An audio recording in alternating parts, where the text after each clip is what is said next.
So on behalf of Meghnad Desai Academy of Economics, I extend a warm welcome to all those who are with us this morning.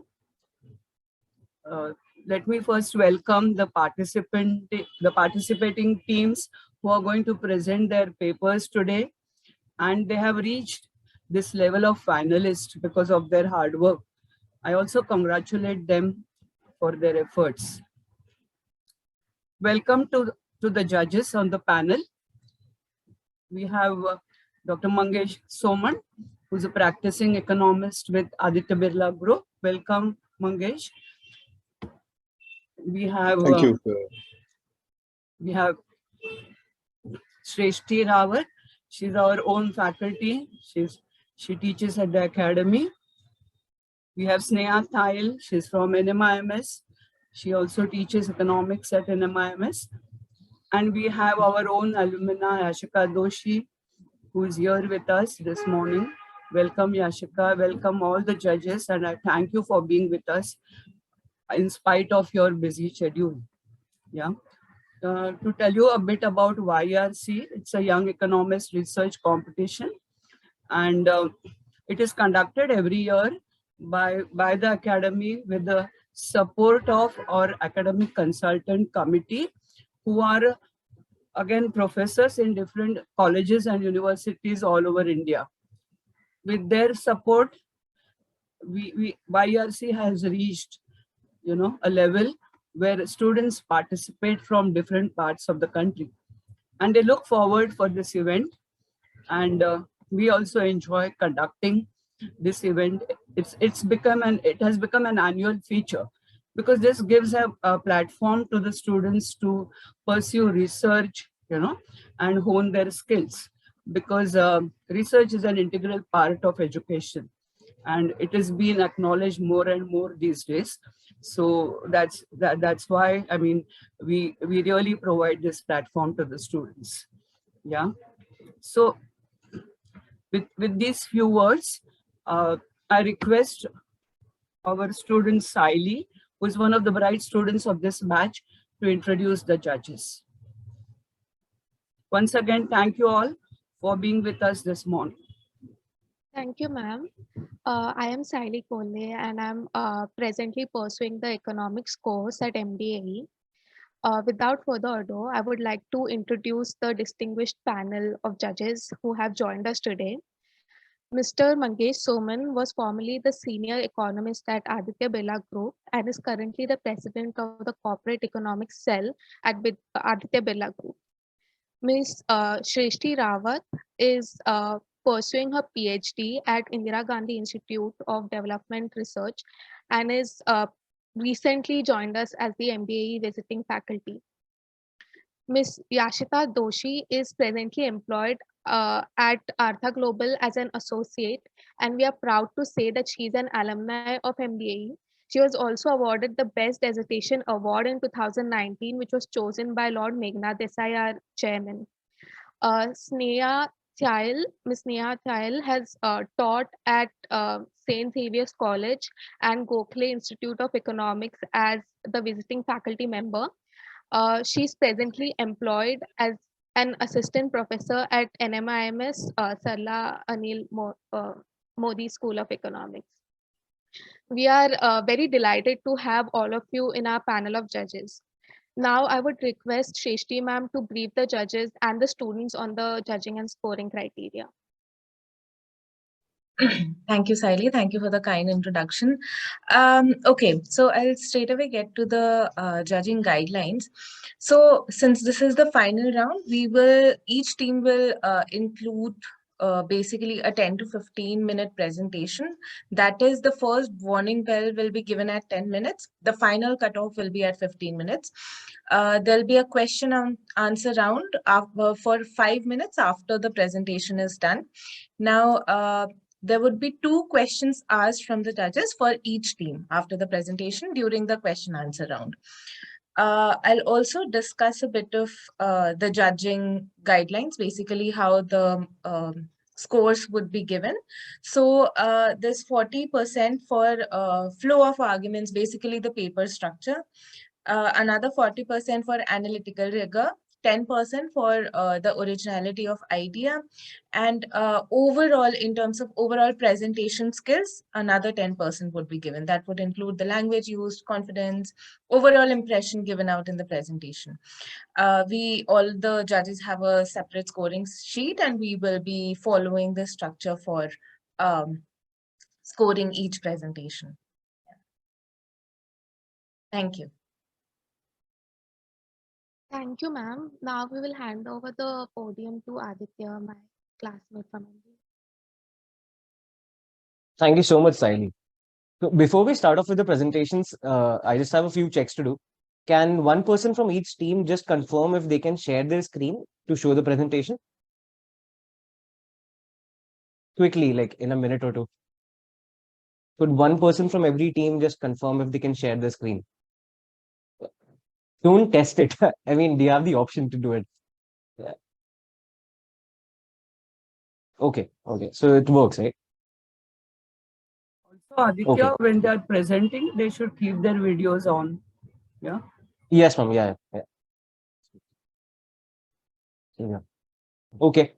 So first off, we'll be starting with a paper written by Bhavna MR and Krishnendu from the Indian Institute of Science, Education and Research, Bhopal. Their paper is titled, "What Policies Should the Indian Government Follow to Mitigate the Impact of Climate Change?"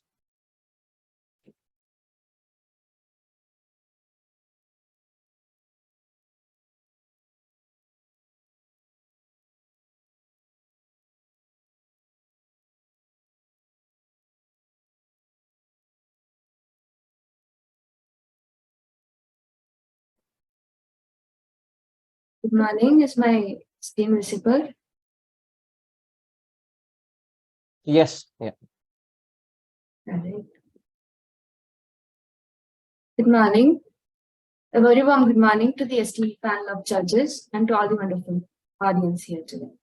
Today, Bhavna and I, Krishnendu from the Indian Institute of Science, Education and Research, ISIL Bhopal, are here to present our work on what policies should the Indian government follow to mitigate the impact of climate change.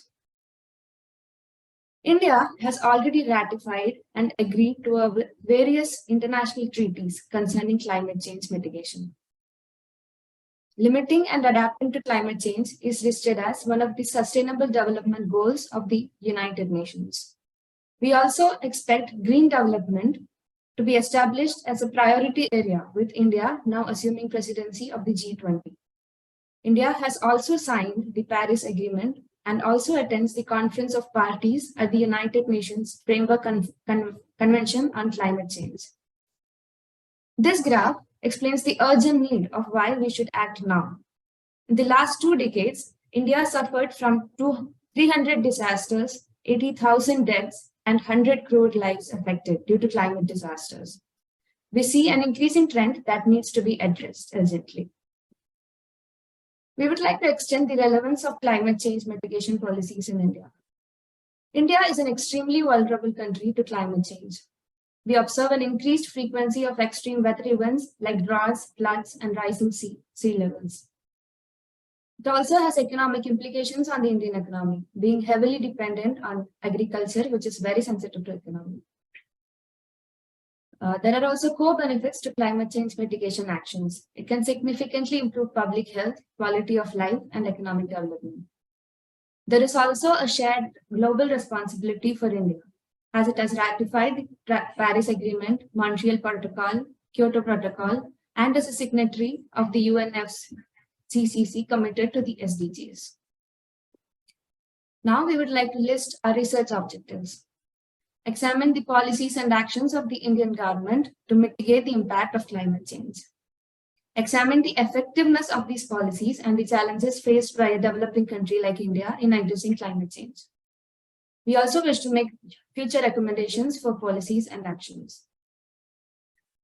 I'd like to present a brief literature review regarding this area. India has been ranked as the 7th most seriously affected country due to climate change by the Global Climate Risk Index 2021. India stands 3rd at global carbon emissions with a total share of 6.76%. UNFCCC calls for a conference of parties where countries across the globe create new climate agreements. The Indian National Committee on Climate Change was established to form policies. It develops national agenda for climate change and formulates mitigation strategies. As per most recent data, the carbon emission of India was recorded at 2.6 billion tons. As carbon emissions are directly related to greenhouse gases and global warming, this is an issue that should be addressed urgently. Now I would like to pass on to Bhavna.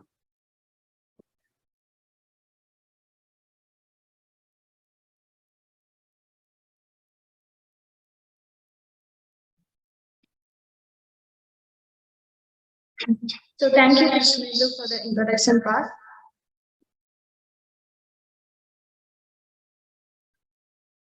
So, if developing countries are not held to environmental standards, now they develop their infrastructure around unsustainable practices. So, the literature reviews advocate for adaptation measures to be implemented and observed in all sectors and regions, and for the mitigation efforts to be continued where possible. So, I will move on to the policy so far adopted by India. Since India is a developing country with a large population which is ever growing, the climate change policies have primarily focused on supporting the synergies between development and outcomes of the climate. So India has sought to adopt such policies from the beginning of this century, starting with the Energy Conservation Act of 2001, which aims at efficient utilization of energy, and the National Environment Policy of 2006, which aims towards protecting nature. Among all these policies, the National Action Plan on Climate Change, which is known as the NAPCC, is the primary climate action plan adopted by India with 8 sub-plans, which was technically placed in the year 2008 by the Honorable Prime Minister. So, now moving on to the 8 sub-plans under this mission, the first one being the National Solar Mission, which is known as the NSM. So this mission was launched in January 2010 to establish India as a global producer of solar energy. This will promote the development and use of solar energy for power generation and other uses, that is to make solar competitive with fossil-based energy options, besides developing their alternatives to conventional sources of fuel. The next one is the National Mission for Enhanced Energy Efficiency, which is NMEE. And this was launched in 2011, focusing on strengthening the energy efficiency market. And the main focus was given to accelerate the shift to energy efficient appliances and providing fiscal incentives to promote the energy efficiency. One is the National Mission for Sustainable Habitat, that is the NMH, launched in 2010. Of standard habitats and climate change mitigation. The next one is the National Water Mission, that is the NWM, and this was formulated to efficiently manage the water resources across the nation. The National Mission for Sustaining the Himalayan Ecosystem, that is the NMSHE Act, was formulated mainly to prevent the melting of the Himalayan glaciers to maintain the natural biodiversity of the region. The National Mission for a Green India, that is the GIM, was identified with two broad areas to increase the forest cover and the density, and to conserve the biodiversity, to enhance the carbon sinks and adopt the ecosystems to the changing climate. The National Mission for Sustainable Agriculture, the NMSA, the importance of agriculture in India can be realized from the fact that the majority of the country's population already depends on agriculture. So the sustainable agriculture, one of the missions identified under the NAPCC, focuses on 4 areas, that is the soil and moisture conservation measures, the comprehensive soil health management, the efficient management practices, and mainstreaming the rainfed technologies. The last mission, that is the National Mission on Strategic Knowledge for Climate Change, NMSKCC, aims to promote the knowledge sharing and enlist the global community to collaborate in research and development of technologies that counter climate change. It is a true fact that a level of awareness at the policy level in India on the significance of development that is climate change sensitive, environmental friendly, and suitable has been developed among the population through these policies. Moving on to the next policy, that is the INDC of 2015. The United Nations Framework Convention on Climate Change, that is the UNFCCC, calls for a conference of parties. And in the conference of parties held in 2015 in Paris, that is the COP21, where the countries across the globe agreed to create a new climate agreement. The countries who have signed the agreement laid their willingness to adopt the policies to mitigate climate change impacts post-2020, which is known as the Intended Nationally Determined Contributions, shortly known as INDCs. India is keen to attempt to work towards a low-carbon emission pathway while simultaneously endeavoring to meet all the development challenges that the country faces today. INDC include reduction in the emissions intensity of its GDP by 33 to 35% by 2030 from the 2005 level, and to create an additional carbon sink of 2.5 to 3 billion tons of carbon dioxide, equivalent through additional forest and tree cover by 2030. India has also decided to anchor a global solar alliance known as INSPA, that is the International Agency for Solar Policy and Application, of all countries located in between Tropic of Cancer and Tropic of Capricorn.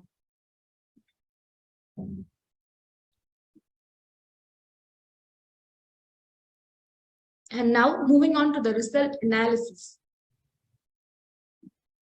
So it is important to look at the positive impacts of the policies adopted by India that have contributed towards the climate change mitigation in our country. So the NSM, that is the National Solar Mission, which initially aimed to achieve a solar energy production of 20 gigawatt, was hugely upscaled to 100 gigawatt in 2015. The grid-connected solar power installed capacity increased from 25 million watt to about 36.32 gigawatt by October 2020. And under the Green India Mission, the GIM, the forest cover has increased by 26,287 hectares, and the forest quality also improved as per the data of 2022. There are also significant achievements in the INDC since only a few years have passed, and the target is for the year 2030. In the first 6 years, we have already achieved 21% of our emission intensity targets. The tree cover has also increased by 15,000 square kilometers in the 6 years. Now moving on to the issues with the current policies. Apart from all these achievements, India is still facing many challenges and shortcomings in the existing policies, which is actually pulling the nation from achieving the targets in a timely fashion. So some of the such challenges are, in case of the National Solar Mission, the high capital cost, the large-scale storage system to meet the base load power and improve the dispatchability, the lack of supply and service network. These have all led to the installation of only 6.7 gigawatt of solar rooftop panels in place of its target, which was actually 40 gigawatt by 2022. The Green India Mission could achieve only 8% of its plantation target. This was mainly due to the no enabling laws or policies to facilitate the private sector participation in forestry activities, and also mainly due to the lack of technologies in afforestation. The complete archive of weather and climate data, the appropriate climate models and supercomputing facilities to support the climate research made the national mission on strategic knowledge for climate change to actually slow down. The NMSA, that is the National Mission for Sustainable Agriculture, failed to provide income security to the farmers. The underutilization or the improper utilization. Sorry to interrupt, but you have 3 minutes left to wrap up your presentation. Thank you. Okay. So the underutilization or the improper utilization of fund is a common drawback in most cases. The estimate committee report shows that the National Mission on Enhanced Energy Efficiency had underutilized the allocated funds. Now moving on to the policy suggestions from our part. One of the most pressing issues faced by the solar mission was its huge installation cost and the further maintenance cost which follows. So one of the policy suggestions to tackle this issue is to create demand for solar application through rapid scaling up of capacity and determining the ways of scaling up, thereby promoting opportunity for reducing the cost and increasing efficiency. The first phase of implementation promotes solar thermal demonstration models. The government can facilitate bidding to set up these models, and the second phase involves the scaling up of these models. Then the private energy service companies, that is the ESCOs, may play a key role in guaranteeing the energy savings or providing services at a lower cost by taking responsibility for energy efficient investments. The missions on conserving water can be efficiently executed by adopting the public-private partnerships, the PPP, to support adoption of water-efficient technologies among the communities. Adapting new technologies to harness the renewable energy sources are one of the most efficient methods for a sustainable tomorrow. So techniques such as the agrivoltaics, which is the production of electricity from solar panels, that is situated above the cultivation, can really be made possible in a country like India, which already depends on agriculture. Last, strengthening the state action plan on climate change, that is the SAPCC, which is the implementation of the targets of the national plan at the state levels, can help in the efficient implementation of the policies. Now, coming to the conclusion part, the climate change can disrupt the economic growth and development given the importance of climate sensitive sectors such as the water, agriculture, forestry for the Indian economy. So it is really important for all sectors of the government and all ministries of the government to come together and formulate efficient policies for the climate change mitigation. The formulation, even though the formulation of the policies are well regulated, but the policies always lag behind to achieve their target. So given the current pace of the policies in India, it is estimated that India will be able to achieve its net emission targets only by 2070, which is actually the target is for 2050. So the future policies should be formulated considering the fact, the capacities and resources of our country. So hereby we conclude our presentation and we thank you.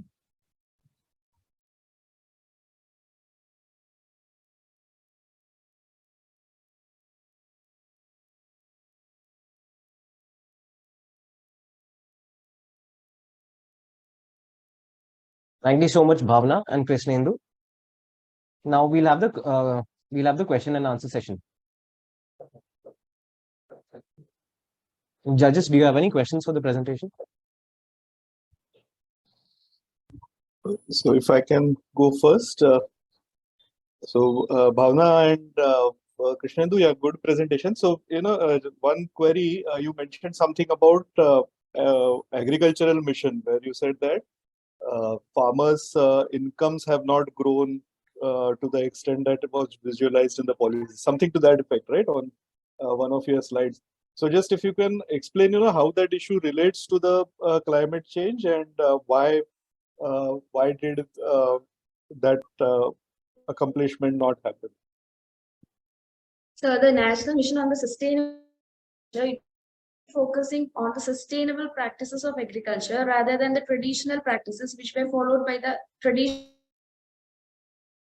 So actually these farmers, they will not be well educated and they always have this, like they will try to stick on to their traditional plans. So if the government comes with some new plans, they need to ensure that they will provide some income security to these farmers. If they're like ready to adapt to the new methods. So one of the major the lacking of that mission was that they to these farmers.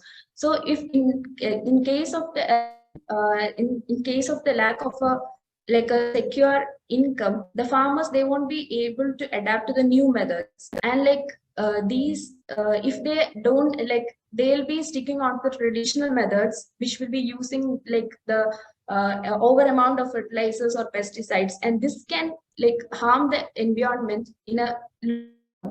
So that was one of the main issue with the sustainable mission, agriculture mission, which was Okay, thank you. Thank you.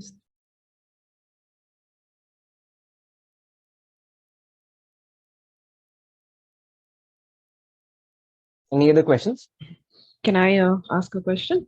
Yes, ma'am. So it was a good presentation.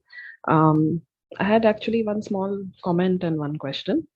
One small comment was a little bit proofreading of your final presentation was needed towards the end. And the other thing is that just as a fundamental question, how is a climate disaster defined? So when you said that India had, you showed the trend of climate disasters in India. So how is a climate disaster defined?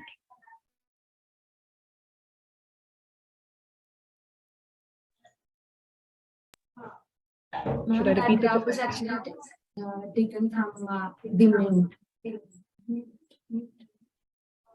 Sorry, I couldn't hear you.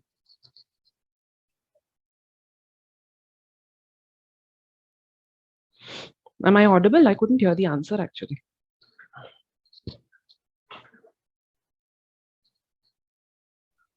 Yes, ma'am, you're audible. Krishnendu, could you please repeat the answer?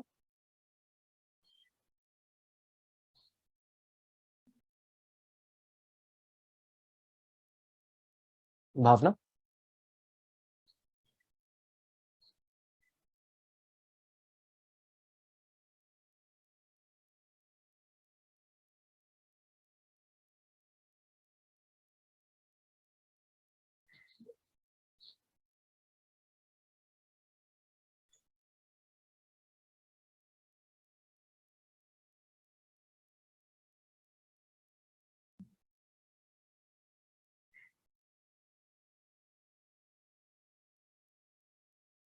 I think they have a network issue. Aditya?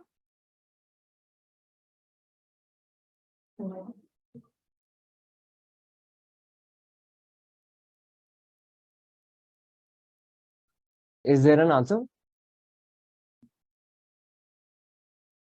They have a network issue, looks like. Yes, ma'am. Yeah. Can somebody from other team just speak, just to check?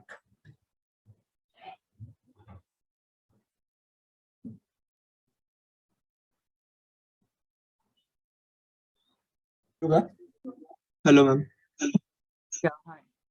Yeah, so I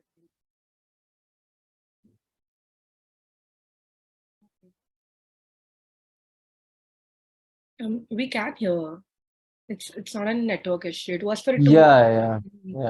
time, but yeah, we can hear.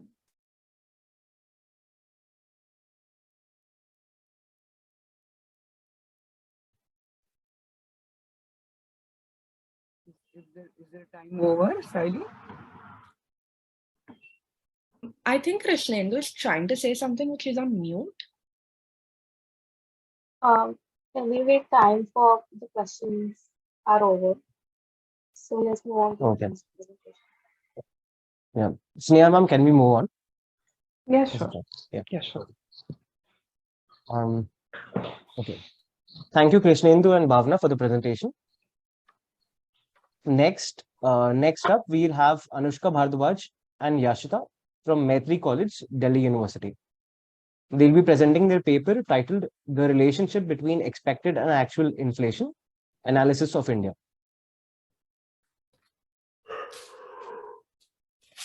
Am I clearly audible and visible? All right, so I'll just... Yeah. So very good morning to respected judges, teachers, and all my dear friends. Today I, Yashita, along with my teammate Anushka, are here to shed light upon our research paper, which is mainly focused on, are we in an era of higher inflation? Well, this sounds to be a super broad topic, and thus we have focused upon extracting and deriving the relationship between actual and the expected inflation, taking into consideration the analysis of our country, India. Not only the present circumstances, but expected inflation in the future truly impacts the phase of actual inflation in the economy. Considering the broad horizon of our research paper, we aim at studying the role of expectation, which will clearly determine either if we are in an era of higher inflation or not. Over to you, Anushka.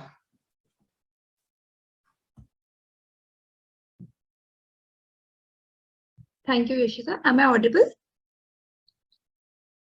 Yes, you are. Thank you. Thank you so much. So moving on to literature review. So before commencing our research work, we had studied several research papers to understand the results which were obtained previously in this domain. So as per the several research work done in this domain, expected inflation is found to be a necessary variable for policymakers, and it has been advised to incorporate them into the monetary policy because of their creditability and effectiveness, because there exists a strong relationship between expected and actual inflation, both in the short term and the long term. Also, it has been found that inflation expectation adjusts itself with changes in interest rate, inflation, and the output gap. Moreover, from the viewpoint of the household expectations, optimism and pessimism has played a major role. Heterogeneity is also one of the factors which affects the different dynamics pertaining to households. The expectation inflation has also been found to differ between males and females, and it was popularly regarded as the gender expectation graph in one of the research papers. So based on the existing literature, the research problem which was formulated by us was to analyze the impact of expectations in determining actual inflation and to determine that if we are in an era of higher inflation. Now, landing to the point of the research methodology, we have tried to incline the role of time series data of expected inflation and understanding the in-depth of questionnaire. Now, in order to extract the homogeneous sample, we took into consideration the random sampling method. We further on circulated the questionnaire across all the social media platforms. And in order to extract the primary data, we also took into consideration the usage of the Google Sheets. And as clearly shown in our PPT as well, we have extracted the screenshots of the Google form that we circulated across different social media platforms. Moving on to the collection of secondary data. So in this research paper, we have used the time series data of inflation expectation survey of households and CPI inflation for the years 2014 to 2022. And they were taken from the website of RBI. From the inflation expectation survey of households, we have particularly taken into consideration percentage of the sample expecting an increase in inflation for this research work. To extract the descriptive statistics, regression equation, graphs, hypothesis results, and forecasted value of the secondary data, the softwares Excel and Python have been used. And this table shows the descriptive statistics of both the variables, that is CPI inflation and percentage of people expecting an increase in inflation. Moving on to the empirical results and analysis. So firstly, we have incorporated the graphical representation of secondary data set. So this graph shows the trend of the percentage of the sample expecting an increase in inflation and the CPI inflation for the time period 2014 to 22 as per the data set which was taken from the website of RBI.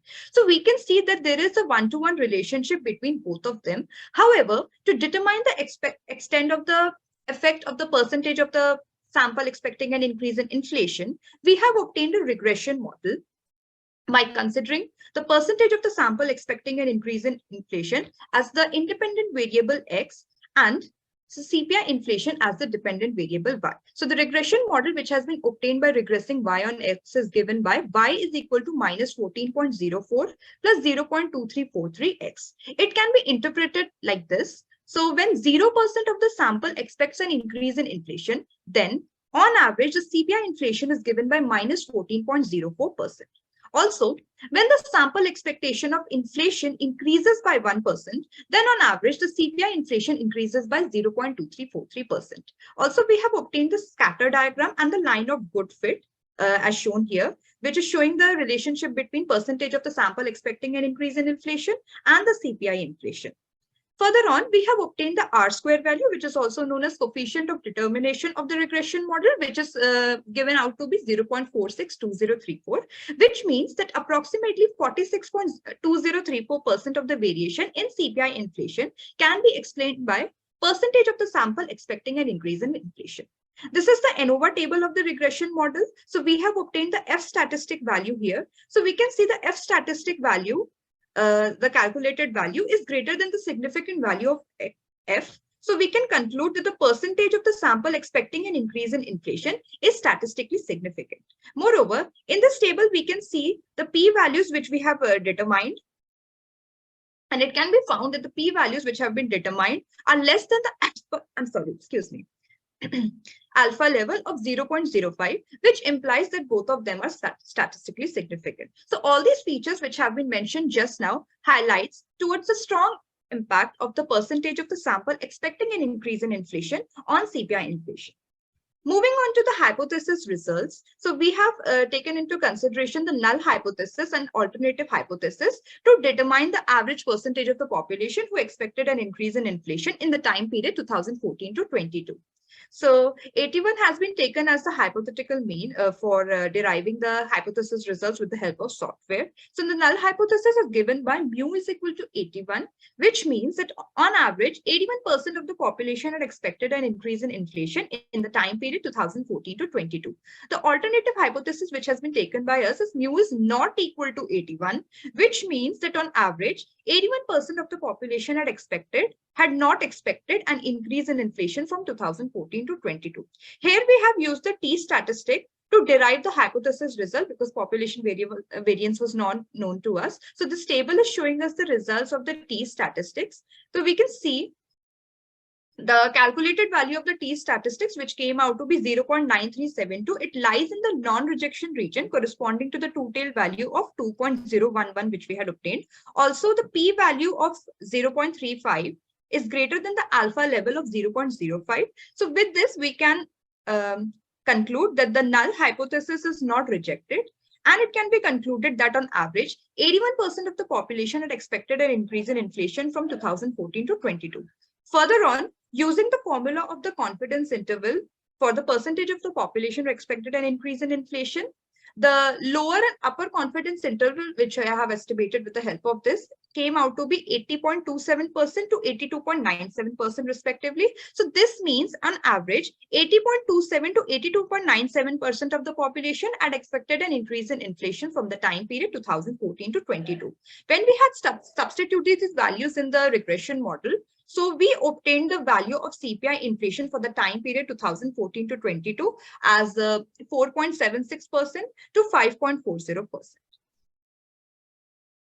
Now, landing to the point of understanding the questionnaire results, the entire curation of questionnaire landed us to the conclusion that on the basis of the 93 responses that we received through our Google Forms, 96.7% of the economic agents believe that inflation has risen from past to current, which in turn highlights the major reason being implementation of the demonetization in the year 2016 and the introduction of the GST tax in the year 2017, which in turn subsumed all the other taxes under the policy of one nation, one tax. Now, with the help of questionnaire, around 29.7% of the economic agents believe that, in general, the reason is because of the increase in the oil prices as well. But we can see, as through the PPT as well, 17.6% of the agents considered fiscal policy as the major reason of the rise in inflation. And considering the gap of inflation, we have considered that 6 to 6.5% of the population has taken into consideration that the inflation will be rising from the past, from the current to future as well. Now, landing on to the point of understanding the result of forecasting as well. So using the secondary data results, we have tried to forecast the value of percentage of population expecting higher inflation using the software Excel, which is clearly visible through the PPT as well. By substituting the values in the regression model, which have forecasted as shown in the table, it can be observed that the forecasted value of CPI inflation for this year lies in between 5.7 to 5.85% approximately. In order to land at the conclusionary remark, we can say that through the research, through the regression model that we conducted, we landed on to the point of saying that expectation can be incorporated as a major variable to check if we are in an era of higher inflation, Secondly, the hypothesis testing that we conducted that landed us to the conclusion that on average, 80.27% to 82.97% of the economic agents expected an increase in CPI inflation from the year 2014 to 2022. Thirdly, from the forecasting result that we already showed in our presentation, we landed to the conclusion that on the basis of the past year data of expectation, the inflation was forecasted between 5.7 to 5.85% approximately. Last but not the least, the conclusion that we derived through the questionnaire that we already presented in our PPT, the RBI has fixed the CPI inflation rate as 4% with an upper tolerance level of 6%. So the CPI inflation that we estimated through the regression model also landed us to the conclusion that yes, we are in an era of higher inflation.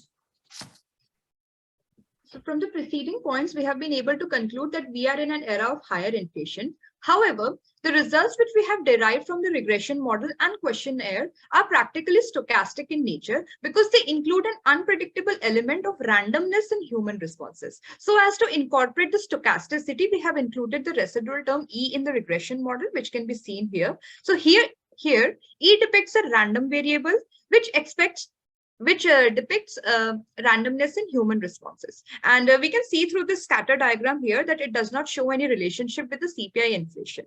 Moreover, the forecasted values which we have obtained for percentage of the sample expecting an increase in inflation is only based on past year data because of adaptive expectation hypothesis, which may result in a systematic error because it is not taken into consideration the other factors which should be incorporated while determining inflation. In spite of the shortcomings, we can see that the regression model, the forecasted value, and the result from questionnaire has given us a fair idea that yes, we are in an era of higher inflation, and expectation has proven to be a strong indicator for the same. With this, we conclude our presentation. Thank you and have a nice day. Thank you, Anushka. Thank you, Yashita. Judges, do you have any questions? Would it be okay if I go first? I have a couple of questions. Yes, ma'am, please do. All right. So my question, okay, I'll stick to one question. So my question is primarily for the data. So I might have missed out on your data description because of some connection issue, but also I went through your paper. So basically, how was the questionnaire circulated online? I want to understand that because it mentions in the paper that the condition of homogeneity was met because the questionnaire was circulated online. Is that so? Could you shed some light on that? I would definitely want to answer this question. That's an interesting question as well. So when we curated and came to the part of designing our questionnaire, so we put into the category of the people as well, like the city they belong to, the occupation they are into. And if we come to the point of understanding through which social media platform we did, so we taken into consideration majorly the broad category of people from LinkedIn, because we also know that the most of the professionals and most of the qualified people are present over there itself. So from the point of taking into consideration the students like us and from the professionals like in the big companies, we took that into consideration. And even through like we are into Delhi University, so circulating the paper across all the colleges of Delhi University by taking into consideration the other universities as well, we derived to the conclusion on the basis of the 93 responses that we received. And we also mentioned this in the research paper as well and in the PPT as well. Ma'am, I would like to add. Sorry, ma'am. Yeah, please go ahead. Ma'am, I would like to add actually, let me just quickly add a smaller sub point to it, and then you can ask, and the floor would be open for somebody else. So the follow up to that is how is the data spanning from 2014 to 22? Like, if you could shed some light on the question being asked, and also because you're circulating the questionnaire through LinkedIn or social media platform, do you think it has created some sort of a selection bias in your sample? Ma'am, there are chances, because that is the reason why we have incorporated the human randomness which exists sometimes in the results, even though we have tried to take the utmost care of it. Ma'am, moreover, I wanted to add up to this. We had also taken help of our family members because they are also in different professions, so as to gather the people who are in different sectors. And coming to the secondary data set, so we had taken the data set from the website of RBI, and 2014 to 22 was the time period which we had chosen because that was the time when we had shifted from WPI to CPI for calculating the inflation level. Okay, thank you. Thank you, ma'am.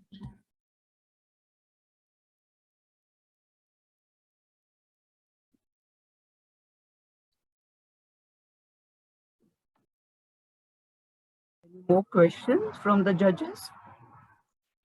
So if I can ask one question, this hypothesis testing that you have done, your null hypothesis, you said 81%. So, where did the 81% number come from? I mean, what was the rationale for that?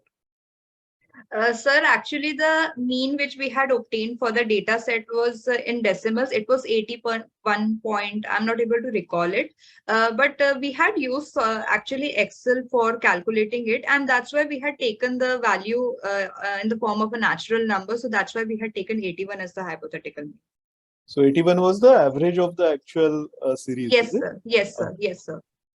We have not incorporated the decimal value because we were getting some error while calculating it. So that's why we wanted to take a simple value for arriving to the result. Okay.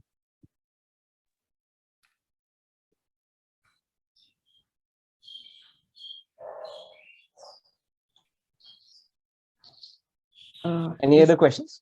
Is there still time for a question? Can I ask one? Yes, ma'am, please go ahead.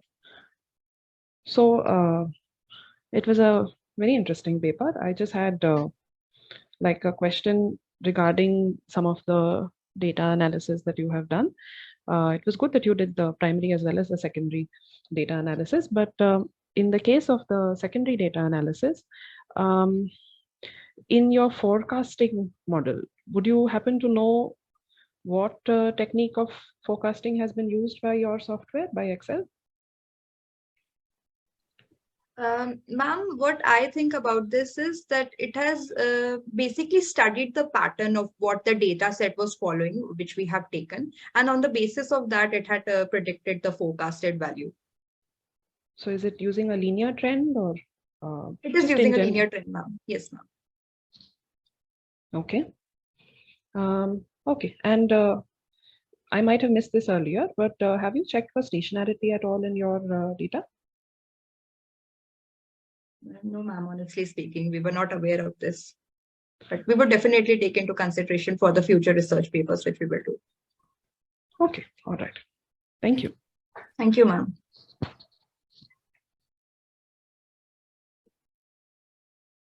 Thank you, judges. Thank you, Anushka. Thank you, Yashida. Thank you, sir. Thank you, sir.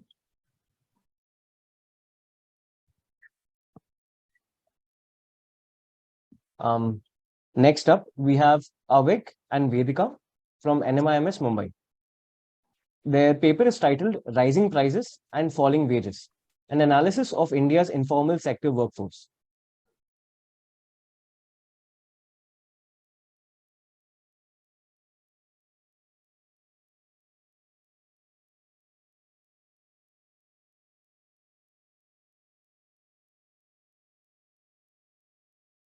So good morning to everyone present here. Am I audible? Yes. All right.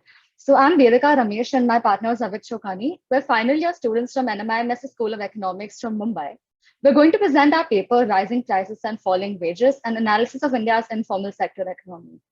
As we all know, over the past 2 years, inflation has been skyrocketing, but our goal was to look at it from a different perspective, one that accounted for the fact that India had a really large informal sector. We start with discussing the problem of inflation. So yes, inflation is a general rise in the price levels and is driven by both demand and supply side factors. Moreover, it can either be transitory in the sense that it is ephemeral, or it can be permanent. However, the consequences of inflation are permanent and deep-rooted in the lives of individuals. While a healthy level is indicative of a potentially booming economy, really high levels can be pervasive as they reduce the ability to demand goods and services. Looking at the inflation over the period of 2021 to 2022, a lot of literature provides evidence for how this was initially thought to be caused by demand pull factors post the COVID-19-led economic shock. However, it was later found to be buttressed by long-term supply chain disruptions and oil price hike due to the ongoing war between Russia and Ukraine. Therefore, inflation being transitory is suspect, and it is clearly here to stay. We move on to our case for the topic. Now, while the inflation surge is evidently universal, there are vast variations in the way the inflation has impacted different economies and the way economies fared in dealing with the same. For instance, while countries like the United Kingdom saw a 23% rise in living costs over the 12-month period, India did not seem to have been as negatively affected, at least statistically. For instance, according to an SBI EcoRap report, India has performed the best in terms of keeping rising prices of food and shelter under control. Central banks around the world are targeting inflation, but there are several external factors which can affect the transmission of their policies to the economy itself. While some countries may be experiencing an era of higher inflation, for others, the problem may as well be transitory. That brings us to India, a country where over 90% of employment is informal and where 57% of its GDP is contributed by the top 10% of the income bracket. And so, aggregate statistics are hardly a reflection of the situation of individuals. This motivates our research, which focuses on the wages in the informal economy and the bidirectional impact of inflation and wages. We therefore study the impact of inflation in the Indian context, and consequences on livelihoods require more comprehensive analysis.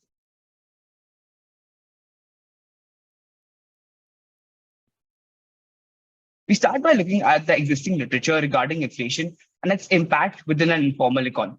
Castillo and Monchoro investigate the impact of informal labor markets on inflation dynamics and the transmission of aggregate demand and supply disturbances. The main findings relevant to our research include the fact that a country with a large informal economy creates a buffer effect for policy transmission that mitigates the impact of demand disruptions on inflation, thus allowing interest rate changes to stimulate real output effectively. Tamal at the Future Business Journal looks at the various macroeconomic variables and their long and short-term impacts on inflation. Their conclusion that there is no causal relationship between agricultural wages and inflation in the short run further drives our research. Now moving forward to the age-old relationship between inflation and unemployment. Singh and Verma calculate the short-run trade-offs between inflation and unemployment for the Indian economy over the period 2009 to 15. An inverse relationship is identified. But what adds to our research is their conclusion with respect to inflation and real GDP, which is proved to be statistically significant or insignificant rather over the time period taken. A more recent study by Vijay Vector and his co-authors compares the impact of the pandemic on the inflation economic output nexus in India and the UK. So it finds that while India might be going through a period of stagflation and the trade-off between inflation and unemployment does not exist, the UK may be facing a period of recession since the trade-off does exist in the sense that there's a high level of unemployment and a low level of inflation. Another study by Sujata Kundu in 2019 looks at the wage price spiral in India. A wage price spiral shows the consequential relation between wages and prices, wherein a rise in prices can lead to workers demanding higher wages, which in turn can drive prices higher. This is pertinent to our analysis since we derive our methodology from here. The study finds that there's no wage price spiral in India due to the presence of wage stickiness. Moreover, while the study provides evidence for inflation-induced wage pressures, it finds that the impact of wages on inflation is weaker. This is problematic as it can lead to worse conditions for the agricultural sector and the informal sector due to inflation's negative impact on real wages in the economy. Another study by Gaurav Dutt and Devalian looks at the impact of inflation on poverty and finds that it significantly impacts food prices. Moreover, the short-term gains to the poor are much lower than the average long-term gains, which have graver implications. There are studies that look at the impact of inflation on the consumption patterns of individuals, especially in India. Here, one such study by Saha and Carr finds that during the pandemic, inflation accentuated the impact on the poor, since those with lower income greatly reduced their consumption as compared to those with higher income. Another study by Dr. Shaharban in Kerala finds that a high proportion of the income of those below the poverty line is spent on food compared to those above the poverty line. So these studies are important in showing the adverse impact of inflation on the day-to-day lives of individuals. Finally, Rees looks at the cause of globally rising inflationary pressure despite inflation targeting by several central banks. We identified several causes, including a misdiagnosis of shocks leading to excessively long periods of expansionary policy and a constant global belief that inflation is transitory and that it shall self-correct, thus setting the background for research on India's informal economy. Moving on to the methodology, we'll first talk about the data that we have utilized. We've utilized CPI food rural as well as the rural combined for the base year 2012, as well as agricultural wages in India. The time period for this data is from 2021 to 2022, therefore it's very short term. And it is monthly data that we have. Now, for the reasons for which we have taken our data. So inflation in India is largely driven by food, but it's comprising around 40% of India's inflation mix. And food inflation due to the global supply chain disruptions has been one of the major reasons for India's growing inflation. With 61.5% of rural employment coming from the agricultural sector and employment in the agriculture sector being largely informal, it was the perfect metric to see what has been driving inflation in the informal sector, and to secondly see if wages are being able to keep up with that inflation. We have first identified correlations between various inflation and growth metrics, and then have conducted VAR range of causality tests on rural food inflation and agricultural wages on the models on your screen. We move on to the results and the discussion. So starting with the correlation matrix, we analyze the correlation matrix between the 6 variables shown, which is the agricultural wages, the CPI combined, CPI rural, CPI food rural, real wages at 2012 prices, and the GDP at constant prices in 2012. First, we find that the real output is weakly positively related to inflation, implying that it seems to have risen slightly over the period of 2021 to 2022. Secondly, we find that agricultural wages are highly positively correlated with CPI, rural CPI, and CPI for food, which is the given, considering that all these variables have more or less increased over this period of time. Thirdly, not only are agricultural wages negatively related to CPI, but they're also negatively related to the nominal agricultural wages, which means that during the period under study, while agricultural wages have risen nominally, the real wages have fallen. In other words, wages haven't risen fast enough to cope with the inflation, and hence they're negatively impacting a major proportion of the country's population. Finally, real wages have a high negative correlation with rural CPI for food, which helps us conclude that the informal sector, particularly the agricultural sector, they are majorly impacted by the fluctuation in food price. While looking at the graphical analysis, so while the real GDP seems to have remained more or less constant over the period of time, the real agricultural wages have not only seen large-scale fluctuations, but they've also had a downward trend, implying that they've fallen over this period. The aggregate level data shows that India seems to be maintaining its growth in GDP despite the level of inflation. But this is in stark contrast with the real income of the people engaged in the informal sector, particularly the agricultural sector. We therefore conclude that the inflation of 2021 and 2022 has had drastic impacts on the incomes and in turn the consumption and livelihoods of millions in India. Now coming to the VAR range of causality test. Since our goal with respect to this model was to test for causality between inflation and wages, we have assimilated a vector autoregressive model for the same.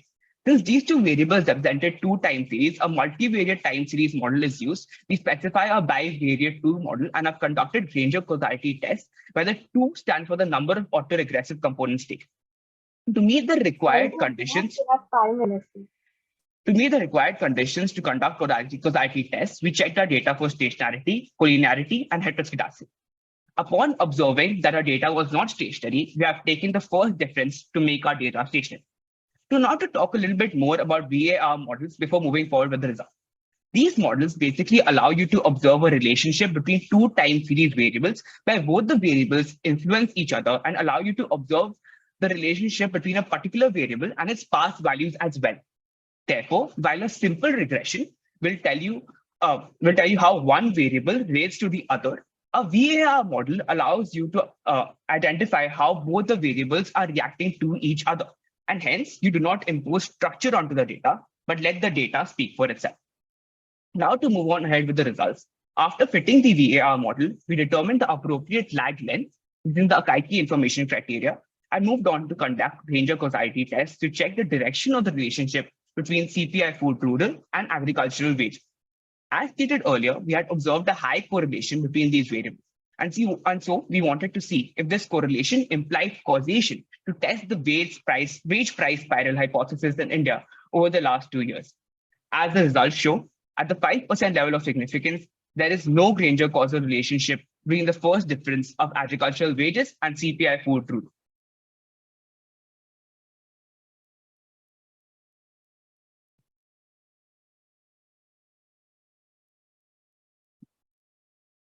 However, food inflation is often seasonal in nature. And so to account for that potential seasonality and further check the short-term causation relationship, we have conducted causality tests on the year-on-year changes in agricultural wages and CPI food truth. This allows us to see if monthly changes in wages or inflation have had an effect on each other on a year-on-year basis. The correlation value for this data was a low positive correlation of 0.23, and the causality test complemented this observation by again indicating that there is no causal relationship between inflation and wages in rural India for the past 2 years. So in the last section, we summarize our main findings and suggestions regarding the impact of inflation on the informal sector in India. A lack of causality implies that there's no evidence of a wage price spiral in India. In other words, in 2021 to 22, while inflation has not caused major changes in wages, the wages have not caused major changes in inflation either. While this is positive in the sense that it prevents a feedback loop for higher inflation, it implies that the informal sector laborers, particularly in the agricultural sector, have witnessed a fall in their purchasing power. Such a fall in purchasing power has far-reaching implications for the economy. With a large part of the workforce earning their livelihood from the informal sector, the wages not being able to keep up with inflation has led to poor demand conditions in the economy. Given that the informal sector's woes during the pandemic leads to the fact that the threat of the economy entering stagflation is a real and an eminent one. And although policies are being implemented with a view to generate employment through PLIs for strategic industries, the decline in India's largest workforce employer has been simply dismissed as a slack in farm activities. One of the important aspects of dealing with the informal sector consequence of inflation is that the agricultural sector growth should be promoted. As Desai points out, it is critical to have a comprehensive agricultural policy in India since the sector has not experienced a high growth phase yet. While other sectors are driving the GDP, as we've seen with the more or less constant or rising trend, agriculture has a long way to go. Moreover, the falling wages for agriculture are indicative of a skewed terms of trade between industry and agriculture. Solving this would require, as Varma says, infusion of more buying power into the hands of 14 crore people, which would create more demand, help expand production, and also increase employment in the other sectors.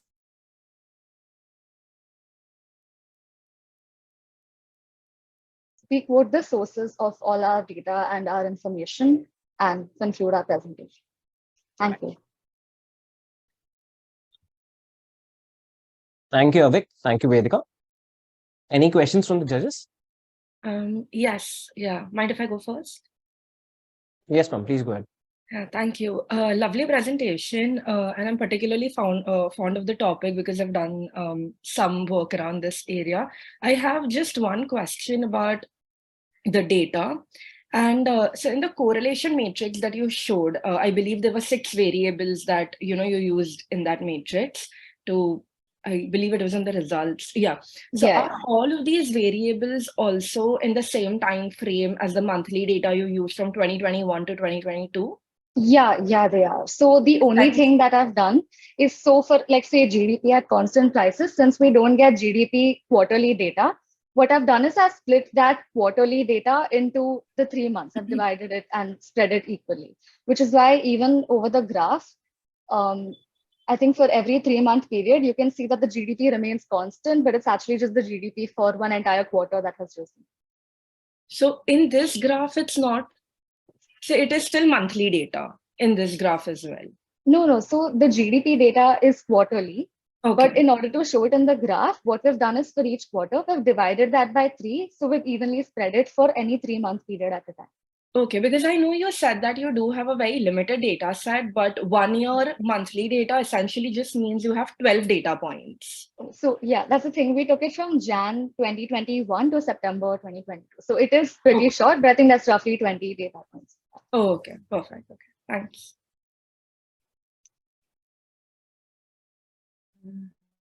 Can I ask the second question, or if the other panel members have a question, they can please go ahead. No, please go ahead. Okay, so yeah, thank you. So all right, so my question is more definitional in the sense that so from what I understand, I went through your paper also again quickly just to get an idea, because the paper is titled as Analysis of India's Informal Sector Workforce. So from what I see, the analysis has been centered around agricultural workforce and agricultural wages. And while the crux of the question still holds, because again, you're talking about informality in agriculture. But as you have mentioned in your presentation and paper as well, pretty much the entire agricultural workforce is informal, right? But when we say informal workforce, it goes beyond just agriculture. So there is informal workforce is pretty much everywhere in every sector of the economy. So my question is more so about, like, are you focusing on just agricultural informal workforce or just agricultural workforce, which is pretty much informal? Or are you taking into account workforce from other sectors as well, which probably I might have missed out on the presentation or skipped through in the paper? Because if you're only looking at agricultural workforce, then you would want to retitle the paper, because the dynamics of wages and their relation with inflation might change if you take into account other sectors, if you take into account construction, if you take into account informal workforces and in other industrial sectors, in other industrial parts. So could you please shed some light on that? Right. So, ma'am, you're right. The data that we have taken is largely it's actually agricultural wages data. So the rationale and the logic behind that was right. As it is apparent, 97% of employment in agriculture is informal, right? And we wanted to see. We wanted to basically take proxies, obviously, right? So CPI, food, rural, and agricultural wages, given that 61% is of rural employment is in agriculture, and that 97% is of employment in agriculture is informal. We basically wanted to use those as proxies for the informal workforce. That was our idea behind utilizing agricultural wages data and CPI, food, rural. That was from our end, the logic behind it. Of course, your point is obviously valid, that the informal workforce does change with respect to construction and other sectors as well. So, of course, in terms of naming our paper, potentially we would have changed that. Correct. Yeah, and also see, just a quick pointer to add to that. So you also have to take into account that when we talk about especially food, when it comes to food, see, agricultural wages, also when you're saying, so there are too many points, sub-points to it. See, agricultural wages, when we say agricultural wages, it basically means individuals who are employed in agriculture. They might not be farmers themselves. They might be workers in somebody else's fields, or Correct. basically employed in farming activities, but not their own farming activities. So you also have to take into account the subsistence food that farmers themselves get, because that won't affect their wages as much. And agricultural wages can be very different from what is being produced in the farms itself. So you'll have to be very careful about the question, because how you define agricultural wages, what is the subsample that you're looking at, what exactly are you trying to capture, that needs to be taken care of. Even if it's agricultural workers, even if it's agricultural informal workers, you have to be very careful with that. Also, like when you take into account informal workers from other sectors, because see, these would be workers who would be buying their food. I'm going to the very basics of definition, because the way you define your subsample or your sample basically would have an effect on your final question. So please rethink that. I think there might be some missing points over there. That's all my input. Thank you. Thank you. Thank you. Thank you, judges. Thank you, Avik. Thank you, Vedika. Next up, we have Rida and Elisha from Lady Shriram College, Delhi University. Their paper is titled Globalization and Protectionist Tendencies, the Case of US-China Trade War. So I'm sorry, I'm interrupting. I'm just asking. Yes. The time for the questions for the earlier team is over, or Yes, was it? it is over. Okay. So Yes, we ma'am. can. Okay, all right, no problem.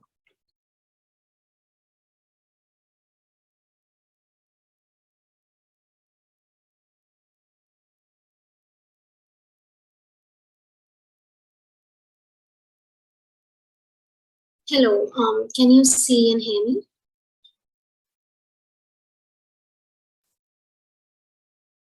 Yes, yeah. All right, sweet. The background is loading, so it might take some time. I'm so sorry.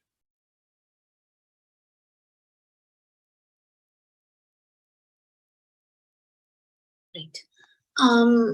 Alicia, are you there? Yep, I'm here. All right, sweet. So I'll just share my screen.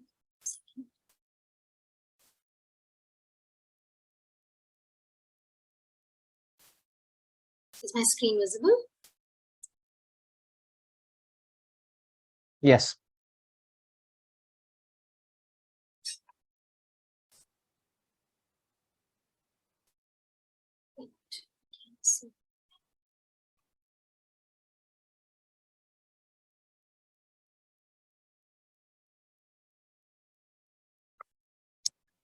All right. So our paper delves into the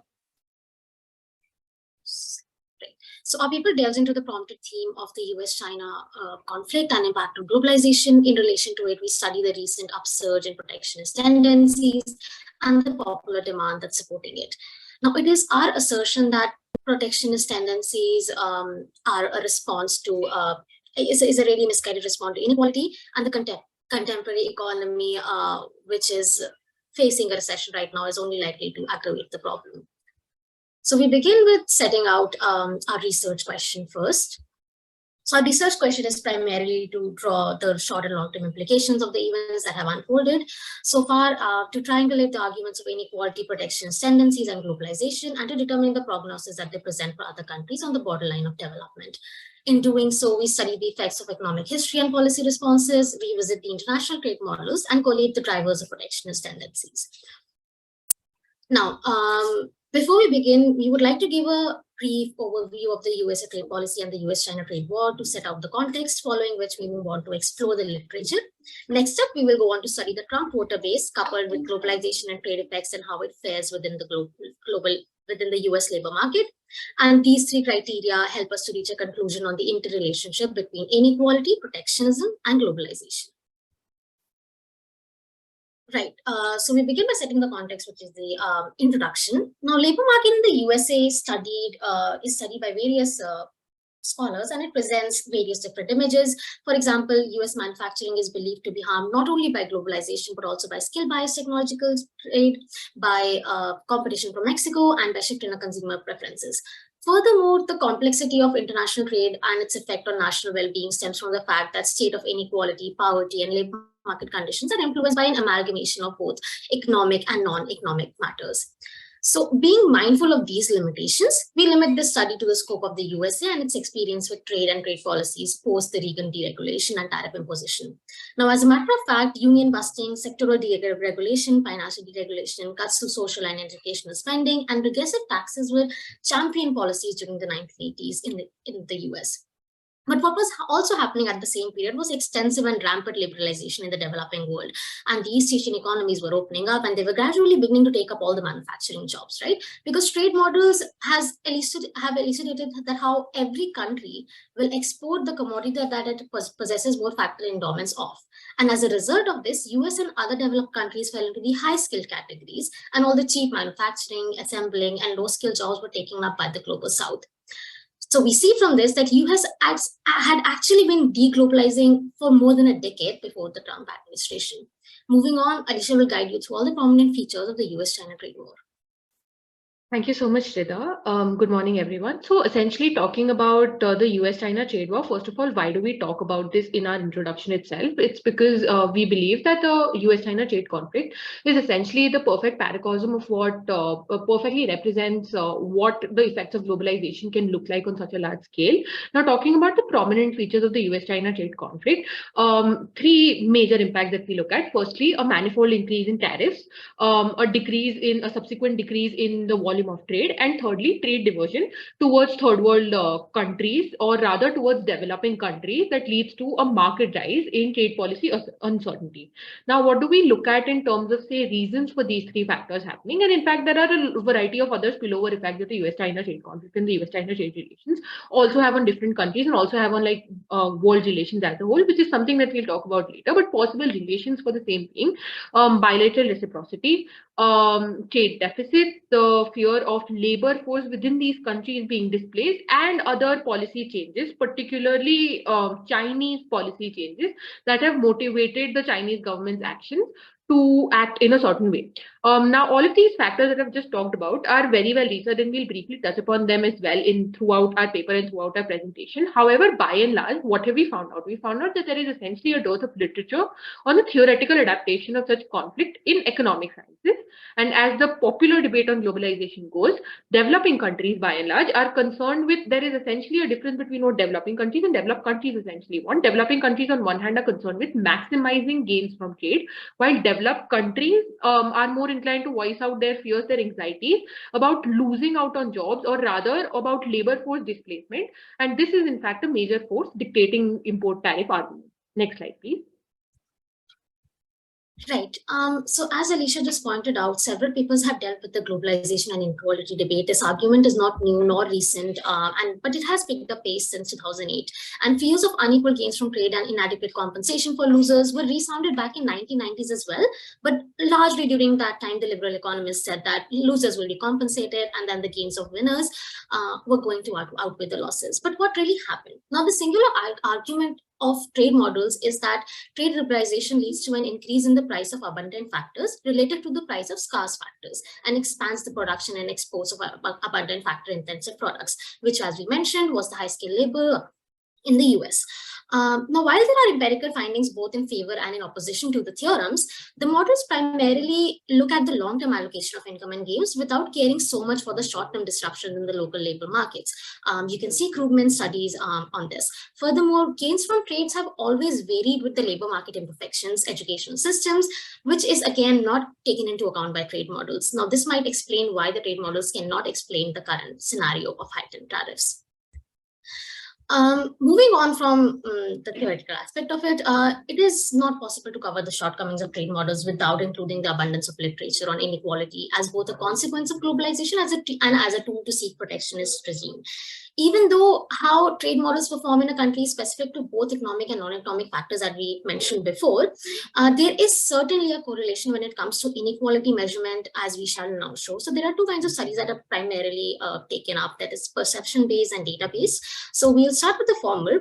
The major study in this aspect was done by Newton in 2017, where he studied data from the American National Election Studies, which is how they capture the perception of the supporters of Trump, and they tried to gauge what was their correlation with protectionist tendencies. They found out, it was found that there was a positive correlation regardless of the socio-economic status of the individual, right? But of course, this is not without effects of political lobbying and a distorted information system that persists in USA right now.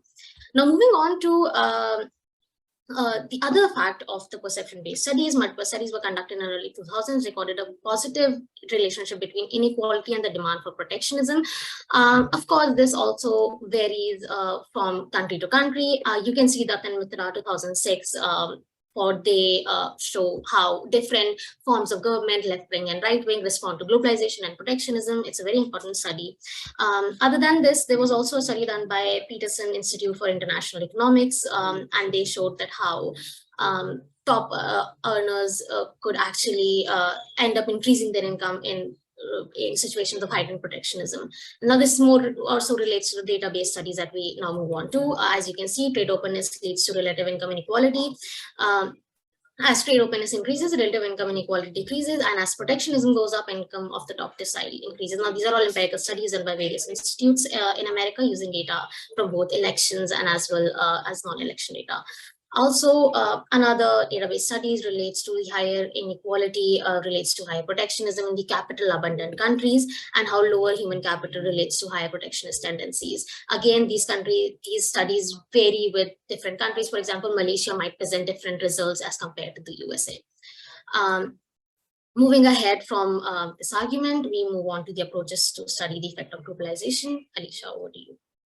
Yeah, so when we talk about the approaches to study the effect of globalization, particularly the effect of globalization and the rise of protectionist tendencies, we can look at all of the papers that we look at, all of the empirical approaches that we look at can basically be classified in the three categories. The first is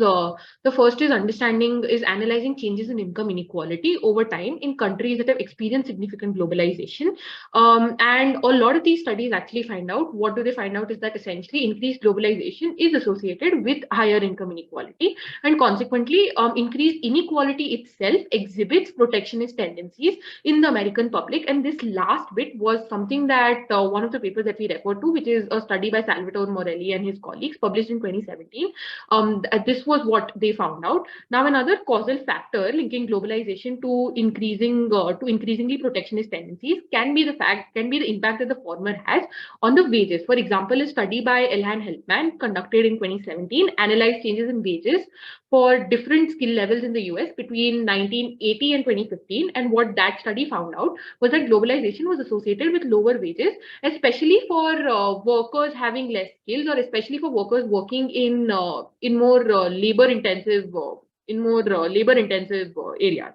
Now, a third hypothesis is that essentially protectionist tendencies within countries have increased as a response to globalization. To test this hypothesis, we can examine changes in trade policies in countries that have experienced significant globalization. Sorry to interrupt. You have 5 minutes to. All right. So that is essentially the study that we have. In this regard, a study by Caroline Freud and Emmanuel Leighton Brown find out that across 23 countries, protectionist measures have increased in response to globalization. Next slide, please. So Rida will take up the first bit of the analysis, which is essentially understanding globalization and protectionism from the idea of Donald Trump's voter base, and I'll take up the next two bits. All right. So the popular idea at the time was that Donald Trump had gathered the support of the working class, the blue-collar working class, white people of America. But it is important to understand that which part of the working class did these people make up.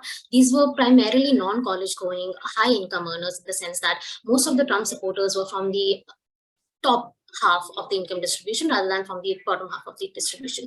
So what this is telling us is that while they are high earners, they're also non-college degree people, which implies how they might perceive the globalization as a threat to their work, to their working conditions, because America, being a high-skilled, labor-abundant country, will always prefer these high-skilled workers, and skills correlate to education levels, is something that we often study in economics. Over to you, Alicia. All right, so on the second bit, impact of globalization, particularly on low-wage countries, one of the key arguments that is made by those that fear the impact of globalization on economies is that availability of cheaper labor in low-wage countries puts downward pressure on wages in high-wage countries.